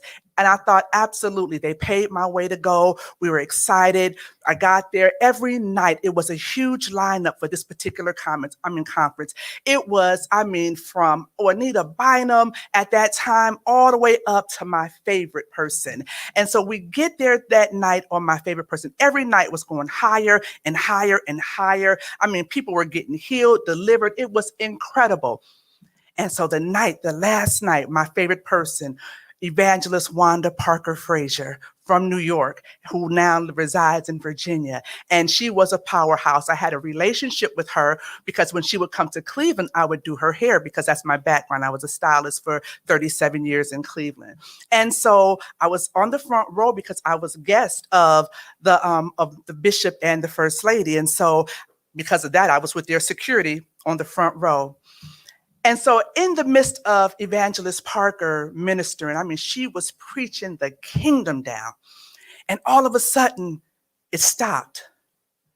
And she's looking up like she was hearing something, I was talking to her. And I'm sitting there like I'm starting to intercede for her, like, oh my God, what's going on? She's losing her train of thought.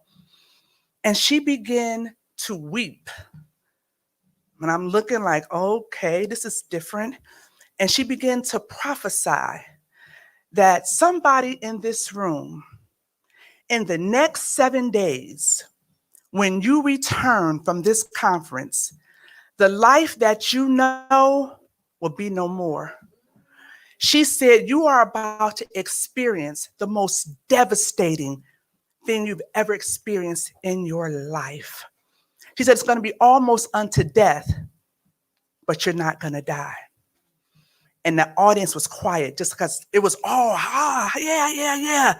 So you could hear a pin drop on the carpet. Because I come from Pentecostal and prophecies don't go like that. Prophecies is you get in this line and give $100 and in 7 days, you're going to get 10 million. And so that wasn't that type of prophecy. And I sat there and she's going on. She said, but the only thing I can tell you is that when you go through this, you cannot quit. You can't quit. You got to stay focused. You got to get to the end. And then she started getting excited again, because if I can only show you your end, if I can only show you what's going to be on the other side of what you are about to experience, God is going to bless you. It's going to be like a Job situation. He's going to give you double, 100-fold of everything that you are about to endure. And at that time, when she began to talk, something in my spirit was sitting there like, okay, I'm getting uncomfortable. She said, if you believe I'm talking to you, come to the altar. Now, who would go to the altar for a death sentence of a prophecy? Hundreds of women began to bombard the altar. And I'm looking like, okay, these people are crazy. They are, I get the other end, but she had made this prophecy seem so horrific, what they were about to go through.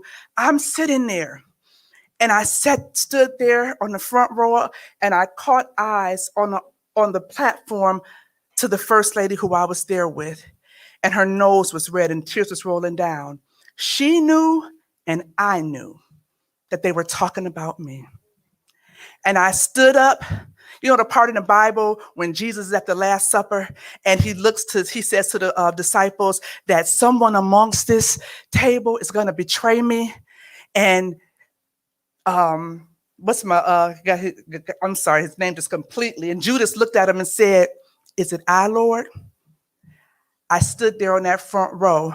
I said, Lord, is it me? And he said, yes, emphatically. So I didn't go to the altar. I lifted my hands where I was at, and I said, yes, Lord. That was April the 16th. 10 days later, after going back to Cleveland, Ohio, on April the 26th, my life changed. I get a knock on the door. It's my daughter's 9th birthday. And I get a knock on the door, and the pastors of the church where I didn't want to be at anymore was at my house. And I was confused. What are they coming to my house for? They don't even like me. So what are you here for? And something wasn't right.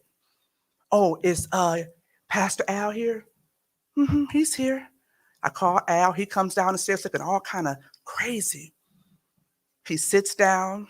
They're sitting there. He and his wife are sitting on the table, and everyone's just looking like y'all looking at me.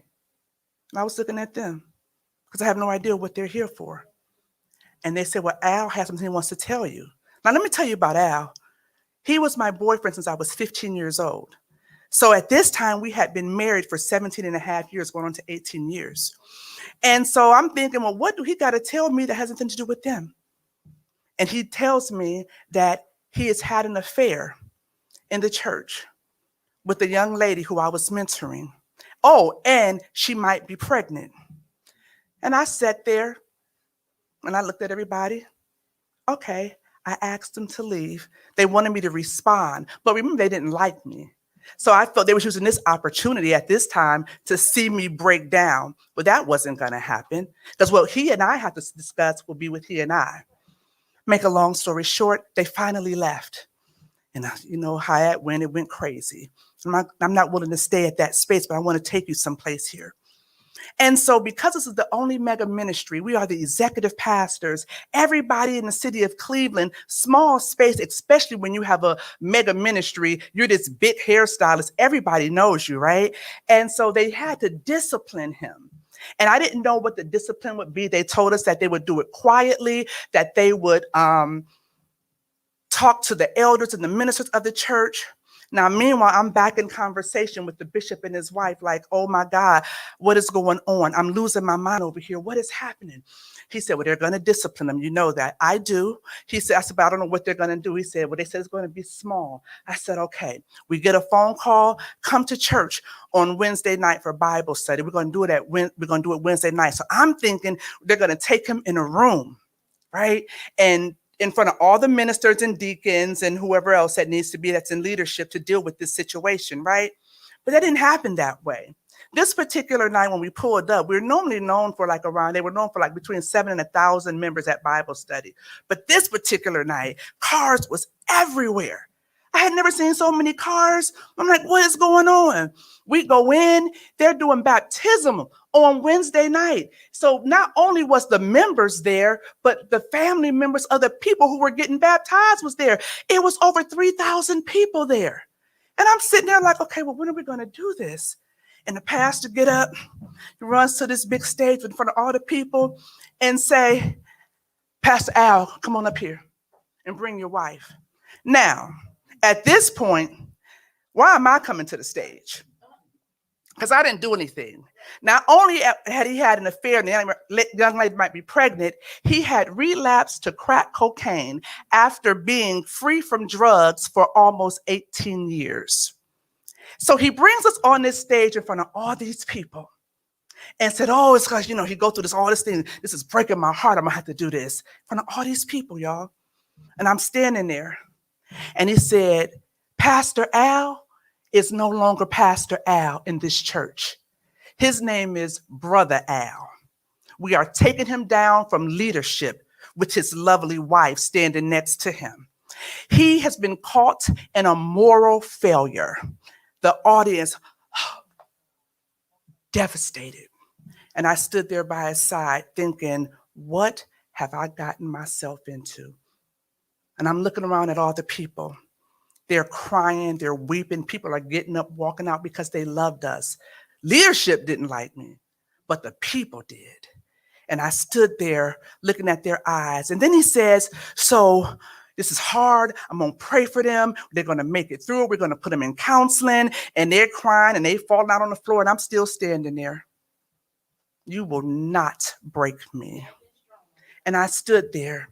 And then he said, okay, so after everything's over, we want everybody to stand in line and come and greet them. So not only was the most humiliating day of my life, now we have to stand there and let all these thousands of people come and say they're praying for us, hug us.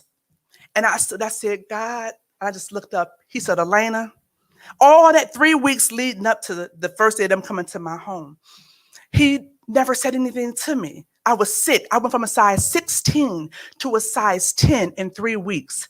I could not eat. I was devastated. My whole world. I had a 9-year-old and a 13-year-old daughter. What in the world? What is my mother going to say? What is happening? And so the Lord said to me so clearly, the same stage that you're standing on tonight, the same stage where they're lying on you, the same stage where you're being humiliated on will be the same stage that I resurrect you on, but I'm going to resurrect you publicly. I said, okay, God, I got you. All right, resurrect me publicly. So in my mind, I'm thinking he's going to resurrect me and my family publicly. So after everything happened, as you guys know, when that word got out, the story had changed. By the time he got back the next day, Al had 8 kids. He had 3 baby mamas. It was all kind of stories added to that. And so I was trying to protect my children as a mother would do. And so we went from 6 figures, 2 homes, several cars to nothing. Because I would not bow down, they refused to give us our severance package. So he found a job in Atlanta. Now he on crack, y'all. Finds a job at CDC in Atlanta, making more money than he was making at the church. So we run. I had to get out of there because I was embarrassed. I didn't want to stay there, and I didn't want my kids to hear the stuff. We get to Atlanta, Georgia, become homeless, on welfare. Never been on welfare in my life. On welfare. Lost everything. I came home one day, everything I owned on the street. And I'm thinking, God, you said that you was going to resurrect me publicly. It's getting worse. It's not getting better. It's getting worse. What am I supposed to do? But I continued to go through. I went to church after church because of the level of leadership that I was in. I knew everybody. So I ran to Uncle Eddie Long's church. I need help. Talked to the assistant pastor there. They're looking at me like, Elaine and Al, I can't even help you. He said, I just got back from a 3-month sabbatical. I did everything but smoke crack. All we could do is send you to an AA. What? This is the man of God. Like, y'all not going to help us? Nobody, everybody was running away from us. We was on an island by ourselves. And I didn't leave him because now I couldn't deal with the affair, the supposedly baby that wasn't a baby. I couldn't deal with anything because now my friend was on crack. this powerful man of God. And so I felt like I needed to help him and I wanted God to restore my family. So I stayed for 52 rehabs trying to believe God because the word says to death do us part. So I was trying to honor my vow was not to him, but it was to God. And so I tried to honor that. I divorced him and then married him again. Still standing in the same space. And so I'm still looking at God. A year go by, 2 years go by. Where are you resurrecting me publicly on the stage? While in Atlanta, I found out that my oldest daughter could sing. So here we go. Because of the level of humiliation that happened to us, the level of reconciliation had to be just as high, right? So I find out she can sing. At 16 years old in Atlanta, while on welfare, my daughter gets her first record deal at 16 years old. She's traveling around singing. Every time they got to turn on the radio, they got to hear my baby. They got to see her on social media. That's when MySpace was big. I'm posting everything she's doing. 2 years later after that, the last year in Atlanta, get a phone call from Tyler Perry. My daughter's on House of Pain. Okay, guys, this is what you're talking about. This is the stage that you said you was going to resurrect us on, right? This is what you're going to do. All right, God, I trust you. But I'm sick to my stomach, y'all. I'm still trying to figure it out. We leave Atlanta, go back to Cleveland, Ohio. My child, my youngest at that time was 14. At 15 years old, she gets a full ride to Harvard University for their summer program. Here comes the stage that I was telling you about. I was going to resurrect you publicly. You was thinking I was going to do it with you and your husband. But see, Elena, I've been trying to get to you for a long time, and you've been hiding behind him, pushing him, but I really was after you. Here go the stage, Elena. Come on. All right, she goes to Harvard University at 15 years old. She comes back. She graduates. She's working for the senator of Cleveland. She gets all these, she has a 4.5 GPA. So she gets all these full rides to different colleges. She goes, she gets one. She was waiting on Harvard. She was waitlisted. She get it to U Chicago, Northwestern, Case Western Reserve, Ohio State, Howard University. And it was another school. Dartmouth. 6 full rides. And she decides to go to Howard University. I'm still struggling, y'all. Now I'm back in Cleveland. I've been blackballed. I was used to doing 20 heads a day in Cleveland. I was making $3,000 to $4,000 a week doing hair, but the pastors couldn't break me. So no one could get their hair done by me. No one could talk to me. So my business began to go down, my self-esteem, but I'm still trusting God. God, you said you was going to work this out for me. Allison comes to Howard University. She calls me, Ma, I think I want to run for office. Huh? Baby, you are on a full scholarship. Mommy don't have money to get you back to school. You got to keep your GPA. No, I think I'm going to run. I said, can you hold both of them? Yes, ma'am. I said, do it. She runs for office at 17. She's on her bike riding in Ward 1, getting signatures. And she runs. She's on the ballot and she wins, becoming DC, the nation's capital, the nation's capital, the youngest elected official in the history of DC. Here we go. It's all over the news. She's in every magazine. She's in everything you can imagine, Afro, 30 and under. She's in everything, right? Okay, God, okay, this is what you're saying. Okay, all right, here we go. Yeah, that's the big thing. That's the stage that I'm going to resurrect you on publicly. And I'm still sitting there. My kids at home, like, we don't even know what God's doing, but we so humble. We scared to move because we still on welfare. I'm not trying to brag. I'm trying to stay low because this has been hell for us. Second year, Howard University. She became the Lewart Moore Scholar. Now she's going to Oxford University. Free ride for a whole year. Off to Oxford. Here it is again, back in the papers. Okay, God. So everything that they was trying to do to kill us, God was saying, don't worry about it, honey, because I'm going to work everything out for your good. He's causing everything to work together. Okay, Lord, I got you. All right, fine. She goes to Oxford. She comes back to DC. First Lady Michelle Obama. Who is Allison Carpenter? I want her to come and speak at the White House. So here we come. I'm still on welfare, y'all. I don't look like I'm on welfare, but I'm on welfare. We're in the West Wing, sitting on the front row. Don't tell me, I want to encourage you here. This is not about bragging. This is about showing you God is faithful to his promise. He's faithful to his word. Even though it may take a minute, stay there. And so we get into the White House, and Allison gets up, and it's packed out. Everybody is there. Essence magazine. I mean, it was ridiculous. And Allison began to speak. And out of her speaking, she received around 6 standing ovations because this is the youngest elected official in the history of DC. And then First Lady Michelle comes out, and she began to speak over my daughter of who she is and how she chose to pick her to come and speak. Not her staff, but she did, because she's been watching her. Here go the stage, you guys. God promised. So she leaves that. Then she becomes a Truman Scholar. Okay, God, you're doing all these incredible things for my daughter, but when it's my turn? I sacrificed. I'm still on welfare. It's not making sense to me. I don't get it.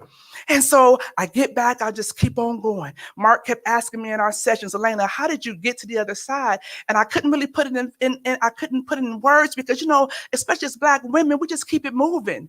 I couldn't tell you point A to point B to point C, but I knew it needed to happen so that I can encourage other people to tell you how I did this so that I could encourage you to do the same. And so we kept on. And so it was back in 2018, my daughters called me, Ma, we want you to come to DC because your season in Cleveland is over. God had used your children to speak. I said, DC, we make more than enough money to take care of you. And we just want you to breathe for a year. Just come here and just sit on the couch like you let us do. Y'all, I can't do that. I've been working for myself. I've been an entrepreneur for 37 years. I can't do that. What are you talking about? I may need you one day, but this ain't the day. I'm 49 years old and I can't do that. Ma, please. And I was coming back and forth. And the Lord began to say, this is where home is going to be. So I moved by faith. I packed up my U-Haul truck. I put my bed and my clothes, and that's it. I gave away, I sold everything, you guys. And I came here scared to death, didn't know what to do. I get here 2 weeks in, frustrated. I'm complaining, I'm murmuring, I'm doing everything. Still believe God, but you can believe God and you still got your little attitude on the side. Well, that was me. Maybe not y'all, but that was me. And I was frustrated. You lied to me. You didn't keep your word to me. You broke your promise. You said you was going to resurrect me. What does that look like? And so 2 weeks in, I'm getting ready to take my kids to work. I get a phone call. High school friend I had just saw at our 30th year reunion. And she said, Elaine, this is a business call. I'm calling you because I want you to do something for Essence magazine. And I said, okay. She said, I can't talk to you right now because you need to sign an NDA.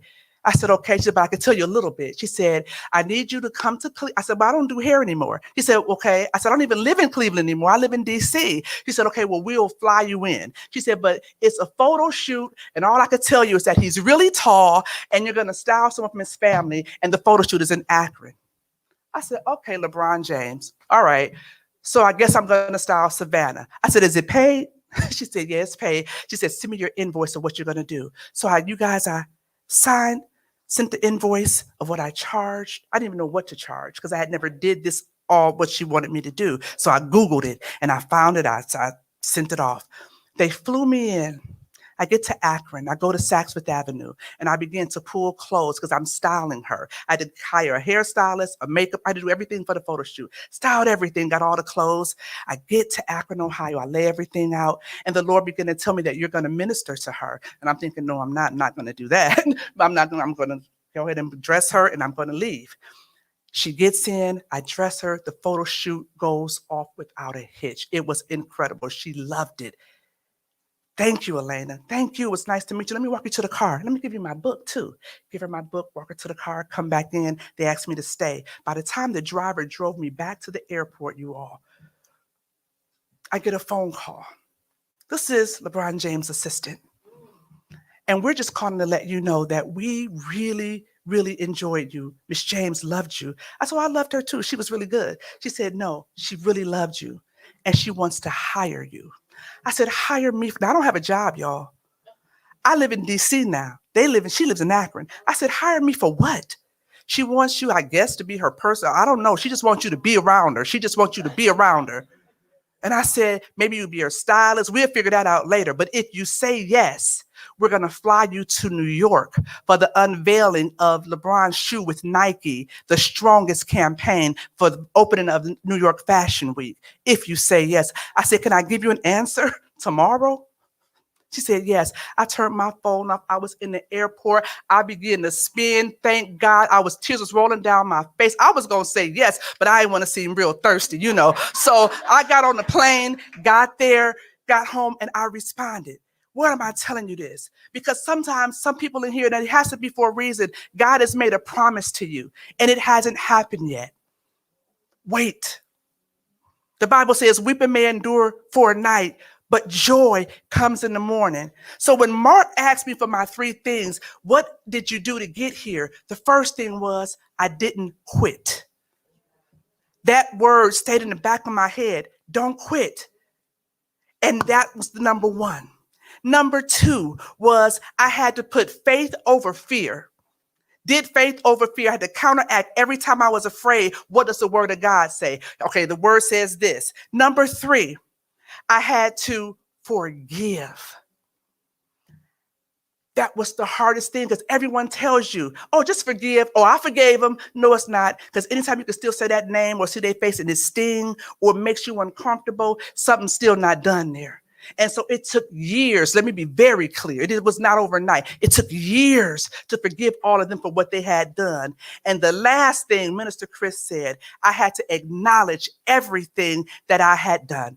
My part that I played in it. I had to look at myself, because it's always 2 sides to every story. And I had to accept what I did and make that right. And so I just want to encourage you today, wherever you are, whatever you're waiting for, wait. It may be delayed, but you're not denied.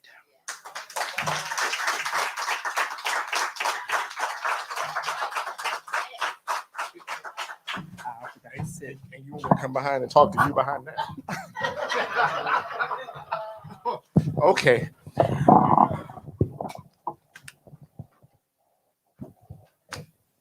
What do you say? But God, right? Oh, yes, He will. Until, right? Stayed into until.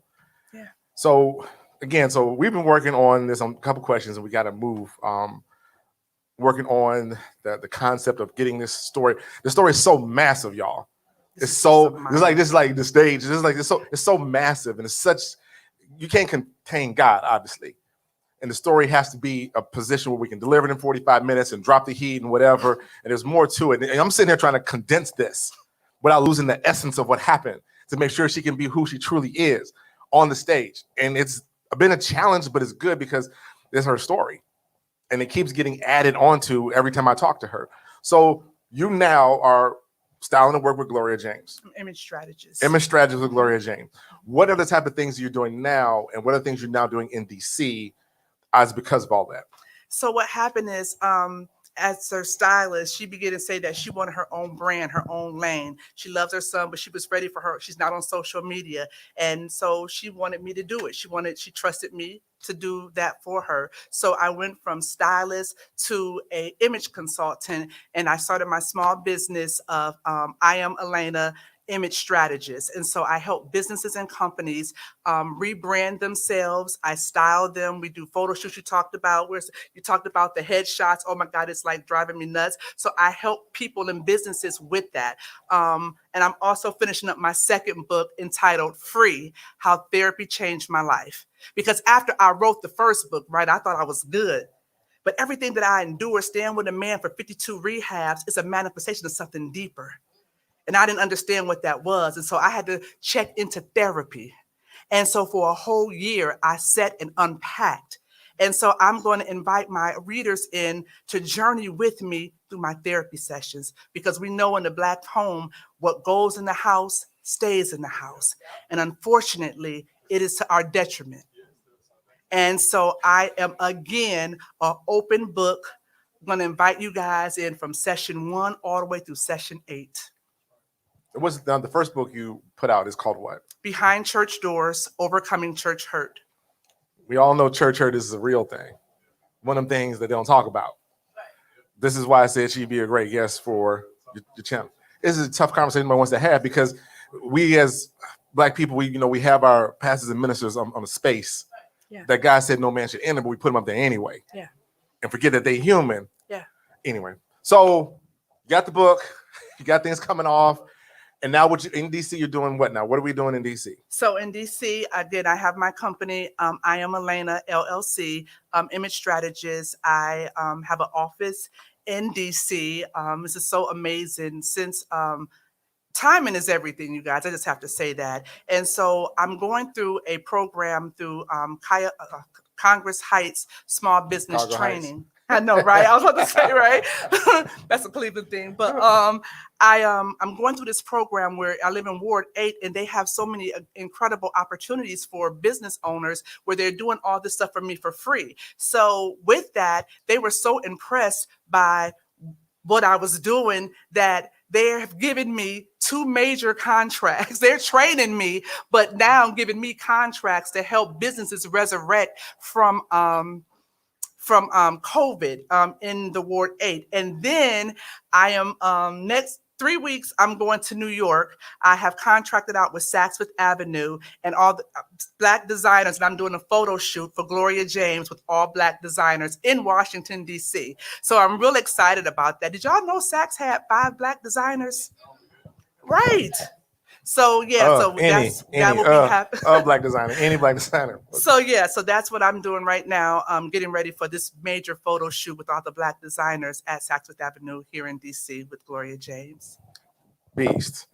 And as you know, she's going to be in the magazine, sharing her story, talking about what she's got going on. So I'm in the magazine with the book. Right in the magazine with the book, but you're going to be writing about stuff. I told you that part. So everybody think they just doing one thing. By the time I'm finished, they got something else to do. Listen. As if you don't have enough. But I appreciate you for coming on and sharing your story and your testimony. We know it's not over. And the next time we get up, we're going to have a whole event just for you to finish telling us the rest of what God has done for you. Yeah. So thank you so much, Lena. Thank you for having me. Absolutely. Thanks. I'm glad I changed the whole date for you on my birthday.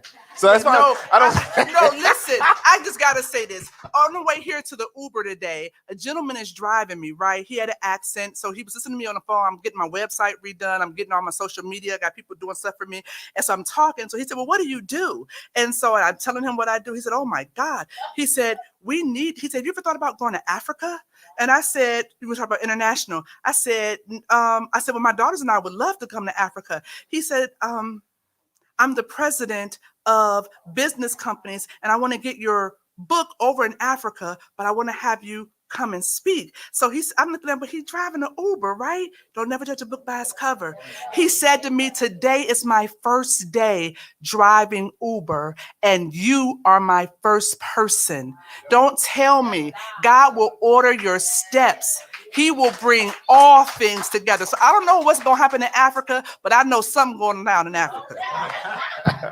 I bet. Thank you so much. Thank you for coming through and sharing testimony. Photo. So, I'm sorry, Lena, come back. And you can find me on Instagram. I am _ Elena. I have business cards, Facebook, LinkedIn, and Twitter.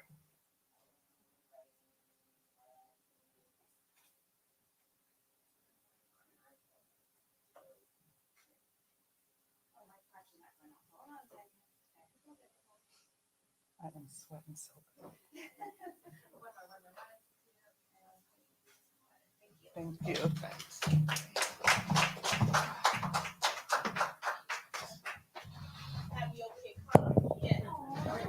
That seems to be the effect every time she tells a story. All right. Yo, I'm full. Start off the day with not much to say. Start off the day with not knowing what to say. Understanding that a job needed to be done and a task needed to be done, and that this wasn't even about me. My birthdays aren't about me. This event isn't about me. It started off with a celebration. My frat brother, Lance Ferguson, he's been here. He came to pretty much all of them, except the one in Baltimore and in Cleveland, but he was at the 50th.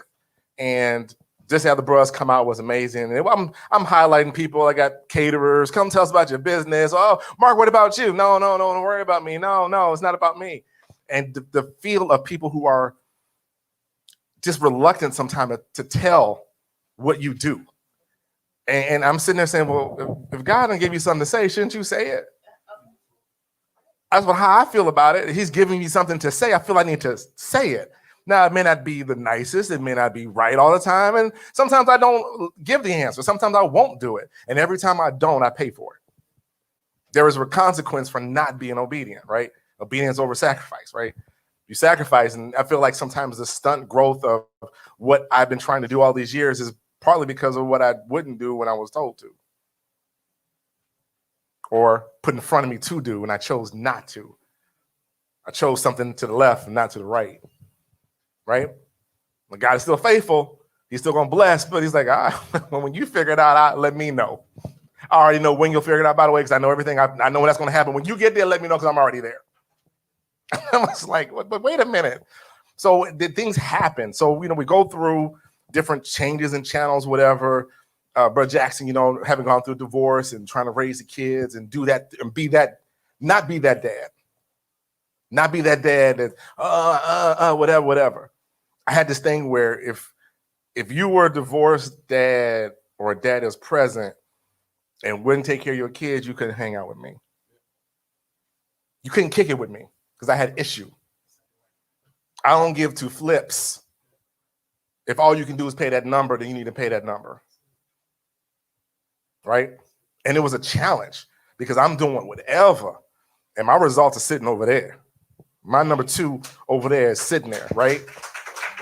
I'm gonna brag on him hot second because I'm going to. So my son just graduated from Hampton Sydney College on Saturday, right?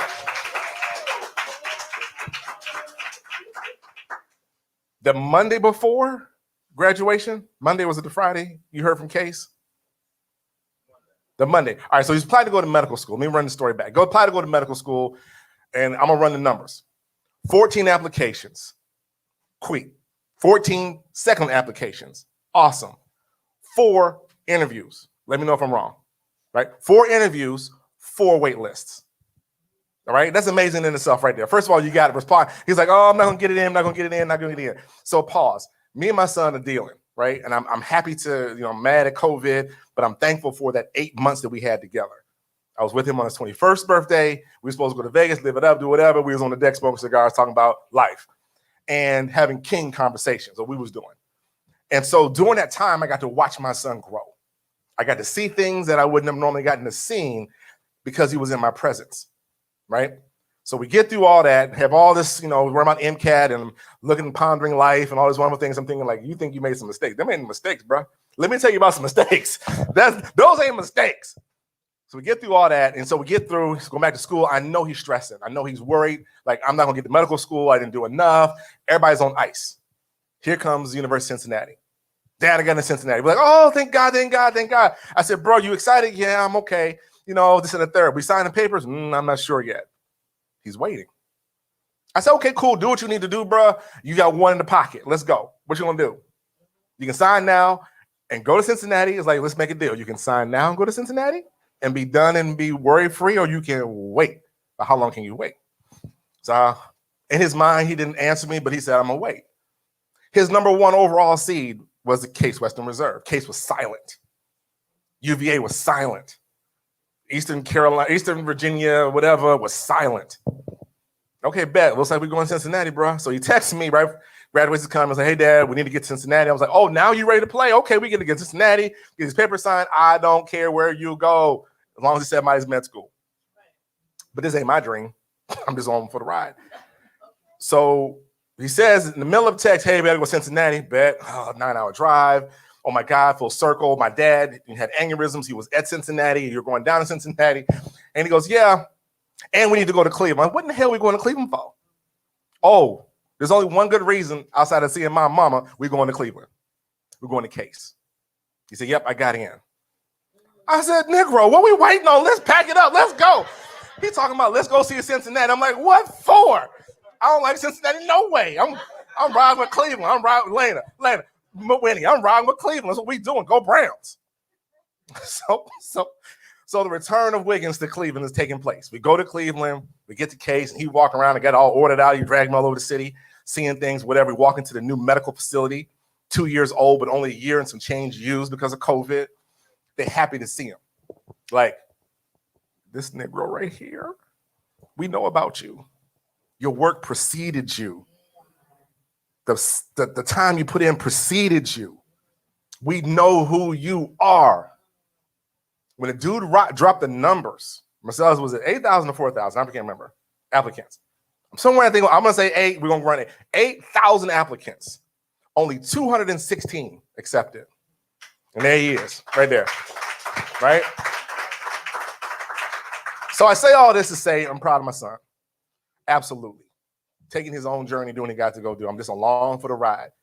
I'm going to buy my case shirt and everything next time I go to Cleveland. But it's still about doing what you got to do. So when I put out the book, I put out my last LP, I put out my last magazine entitled Arrived, right? For the month of May, it's called Arrived. And I'm here on this stage taking pictures with that woman back there, got me all looking flustered from the back. So that look good from the back. Am I okay? It's all right. And everybody's like, what are you calling this Arrived? I said, because when you arrive somewhere, that means you've come from somewhere. You made it to a level, you made it to a stop, you made it to a position, you've reached some goals, you've got to where you want to go, but you ain't supposed to stay there. You arrive with the anticipation of moving forward. So I tied in, I'm again, not knowing what I'm writing, and a lot of times I put this stuff together, it's not what I'm doing, it's what's going on. I tied in Marcellus in his commencement, right? They all talk about, oh, the commencement, it's not the end, it's the beginning, it's the beginning, it's the beginning. It really is. But so you have to arrive somewhere before you can commence to go somewhere else.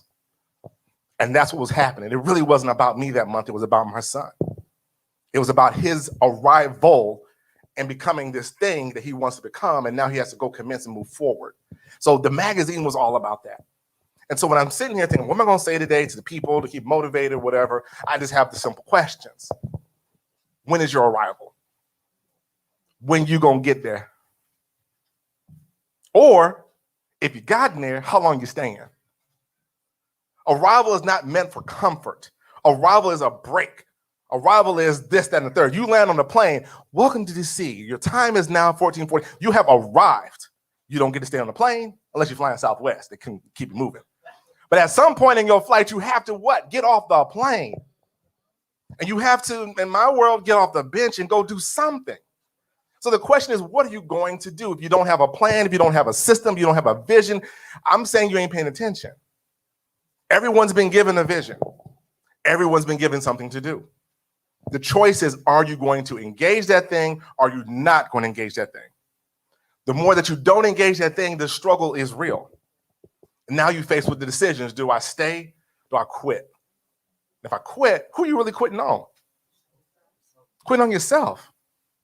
Thereby not fulfilling what you've been sent to go do.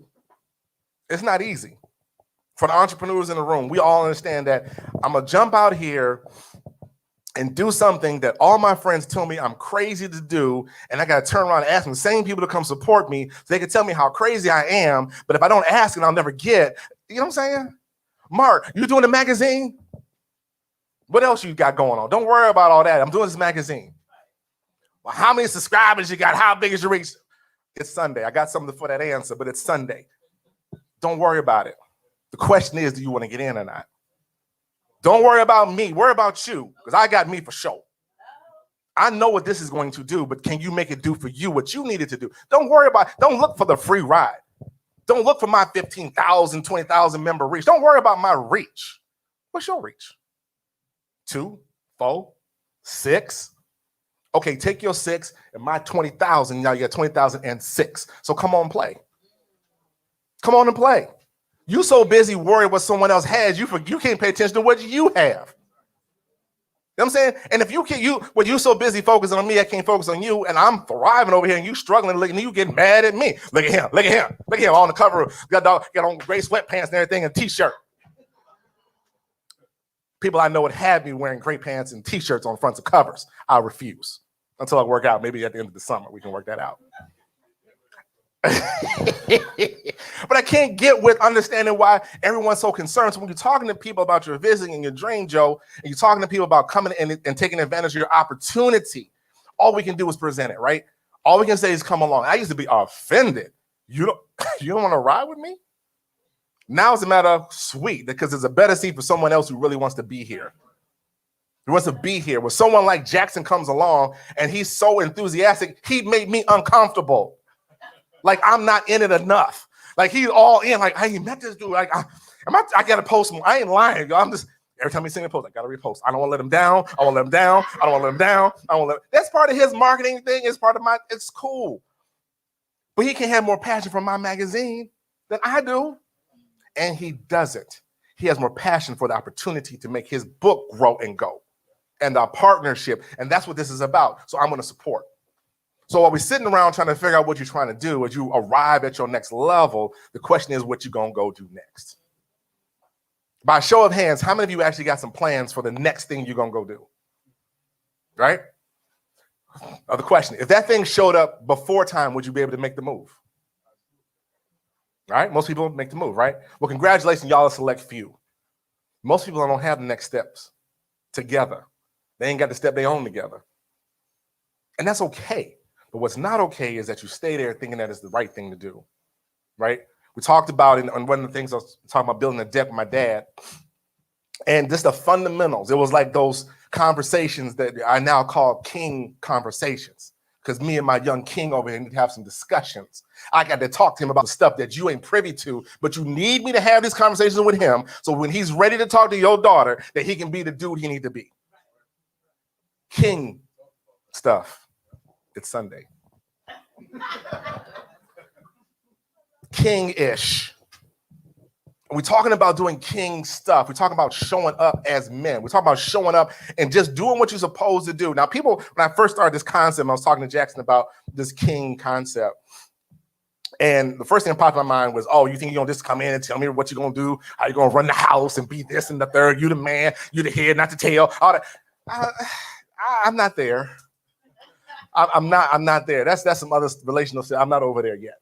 What I am talking about is doing the thing you're supposed to do as the man. Fighting for your children. Fighting for that time and the presence. Getting your finances in order. Getting your health in order. Lance, how many more times in the chapter we got to talk about Black health? How many more times are we having a conversation about Black mental health? Men's mental health, right? It's an issue. It's a real deal. But if we're not going to talk about it, if we don't have king conversations about it, it won't get done. Being a king is simply making sure that you show up and take care of the dominion that you over. When I go to my job, I need to show up and do king stuff. I need to be the leader at the job. I'm not always right. Lord knows I'm not always right. But if I don't have something to say, there's going to be some problems. The decisions I make or don't make are effective, and they show up other places, and then I'm called to make another decision. They're looking for me to lead. And they're looking at me, I'm looking behind. Anybody behind? Oh, it's me. I'm the last one on the food chain. Okay, all right, I'll do these things. But the thing is that until we as Black men go get our crown, you want to talk about, girl, fix your crown, fix your crown. I got a question. In this equation of crowns, there's two people that got a crown. Who the other person got a crown? The king. Matter of fact, you can't get your crown until I get my crown. And so until we get our crowns back on and go and assume the position we need to pursue, which is taking leadership and control over the things we're involved with, showing up, mentoring, training, picking up trash, helping in the community, the things we do, things we know what we do as Kappa and all other great sides, we show up in our communities and do what we're supposed to do. They look to us to do those things. It won't change. So in the June issue that comes out, we're going to talk about a few things. It may turn to a platform. Maybe it will, maybe it won't. I don't know, but I'm talking about it because I can. As I can. So I'm going to challenge everybody to do the things you need to do. I'm going to wrap this down. And I just want to, again, just remind myself, like, the why. I ask all my clients, what is your why? And if you can't answer the why, we fully can't get to what you're supposed to be doing. My why is simple. My why is simple. Because someone along the way gave me an opportunity to share a message and gave me a stage. They passed me a mic. They say what you need to say. We want you. I spoke with this organization. Hey, we need you to kind of go to DC and speak to the high schools down there. I said, you want me to go where? The DC. Yes, they're requesting Black men white people, requesting black men to come to DC. I was like, well, who else would you send down there? I'm just wondering to know. You can't send Susie. Susie's gonna get ate up. You can't send Susie down the stage. You can't send Billy either. You gotta send Tyrone and Mitchell and them to go downtown. And unfortunately, I wasn't offended by what they said because I agree. You need to send me to DC. It is the absolute 100% truth. And when I stood up on stage, 700, 800, 900 black kids looking at me telling me, you can go to college if you want to go to college. They're like, Negro, really? Yes, really. That was the reason why. I want to give everybody an opportunity to get their message out. This magazine is about a launch spot for me. It's about how I can get you to your next level? How can I get you to arrive and go? Come play with me. Come on, get on my team. Let me pick you. We got next. All of that. Let's go. Don't play. You're sitting out here, you have a message that you need to get out, get it together and get it out. Pick a platform, turn on your camera, get on YouTube, do what you need to do to get your voice out there. Someone needs to hear what you said. What was said today was for someone in this room or on these streams. Someone heard it differently than y'all heard it. Someone heard something different on these streams they needed to hear today at this time. This is what I'm here for. I appreciate my clients' obedience to coming out because it ain't easy dealing with me. And we just getting started. Because if I don't push you, how you gonna get better? If you didn't need me to push you, wouldn't come on board. This is what I do.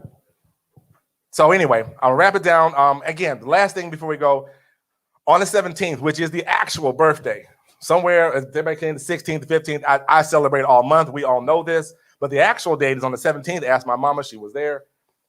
This magazine cover, I Am, I Can, I Will, again, has about 19, 20 different articles of motivation in it. It is going to be my gift out. It is going to be free.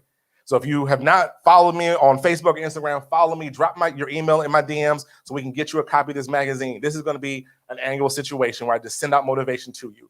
If you subscribe to the magazine, you're going to get this and more. Remember, hit the QR code, scan, subscribe today. We got a lot of stuff coming down the road, but this is my free gift to everyone. So on Monday, let me know. I'm putting it up. I'm posting it, sending it out, and give me your feedback. Give me your feedback on the magazine. If you like it, sweet. You think you can add to it, double sweet. Hit me up and let's get in the magazine. I'm looking for content. I'm looking for authors. I'm looking for people with businesses that want to expand their market. I need you to learn how to tell your story so you can sell your story. And your story is your product, services, or platform. Flat out. I am the one to help you. And with that, as always, I'll leave you with this.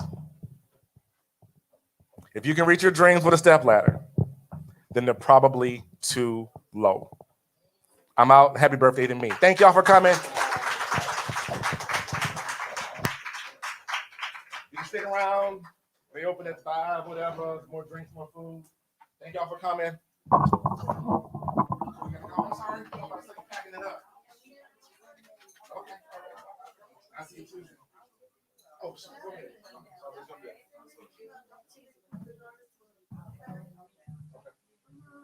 Before everybody leaves, we got Ms. Jackson want to read a little bit from the magazine for the book.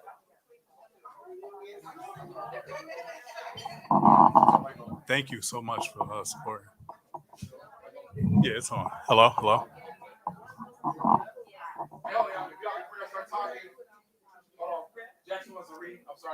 No, I had a special request from somebody to read a little bit of my book. Before I get to reading, I just wanted to tell Alicia, man, Elena, I'm sorry. I apologize. A lot of your story is a lot of my story. You know, I always tell people to tell their stories because you never know, how you can inspire and empower somebody with your story. You never know. Like, it's somebody in this room that might be going through the same things that you did. And I went through a lot of that. You know what I mean? So I just wanted to take my hat off to you and honestly everybody in the room. This is powerful. It's powerful stuff, man. And a lot of what Mark was saying, I wear the Serenity Prayer on my arm for a reason. I read it every day, and it's a constant reminder of the things that you can control and the things that you can't. Control the things that you can. Just pay attention to the things that you can control and everything else will fall into place. And Mark asked me a question earlier about I can't remember what the question was, but my answer to that question was just to keep going. And that's what you did. You kept going. You didn't stop. You never questioned, you just kept going. There's power in that, just to keep going and follow through, and things will work themselves out, but I did have a special request. I was just going to read a little bit of my book here, a little bit of the back of the book. I'm not going to give the whole story away, but I feel like the blurb of the book actually, embodies like what the book is actually about. So here we go. The first of a 3-book series about the journey of fatherhood and some of the things that we face on said journey. While our stories may be different, our struggles and experiences may be the same. Us as men and fathers, a lot of the time, we try to keep our emotions pinned inside, not speaking on the things we go through. That needs to change, and so does the narrative when it comes to us as African American men and fathers, or any father for that matter, that may face the kinds of struggles discussed in this story. This book is meant to salute and commend all fathers out there doing it, playing a vital part in the lives of their kids daily, and challenge the men out there that don't to be better. Never lose sight of your children, despite whatever adversity or curveball life may throw your way. You never know how you can affect the world by what you pour into them. Time spent is crucial. Always remember, the richest moments have nothing to do with money or financial prominence, but from the life we live and the deep-rooted knowledge we gain from those experiences, whether good or bad. Embrace your life, live your truths, find your voice, and watch negatives become positive. Life is about reflection. When you look in the mirror, what is it that you see? Are you a better man than the ones who came before you? The ones that have taught you life lessons, positive or negative? As I sit and reflect on my life, I find that some of the most valuable lessons came from the losses. Yes, moral victories. But again, it's all about how you perceive the loss. It's all up to you. Are you going to make excuses when things don't go to the exact science you want? Or are you willing to adapt and adjust for the greater good of not only you, but for the others that may be closest to you? Sometimes sacrifice and compromise can be key to a fulfilling existence, but only you can decide that for yourself. For we only have one life to live. Grab it by the horns and own it. It's your story, unique, because while others can say they have shared similar experiences, no one can ever say they've walked in your shoes. Again, while our stories may be similar, while our struggles may be similar, our stories are not the same. Everyone has their own. This is just mine. And if putting it out there to the world reaches one person and affects them positively, then I have succeeded. Our children should push us to dig deeper within ourselves and reach higher to attain our goals. And that's it. Thank you.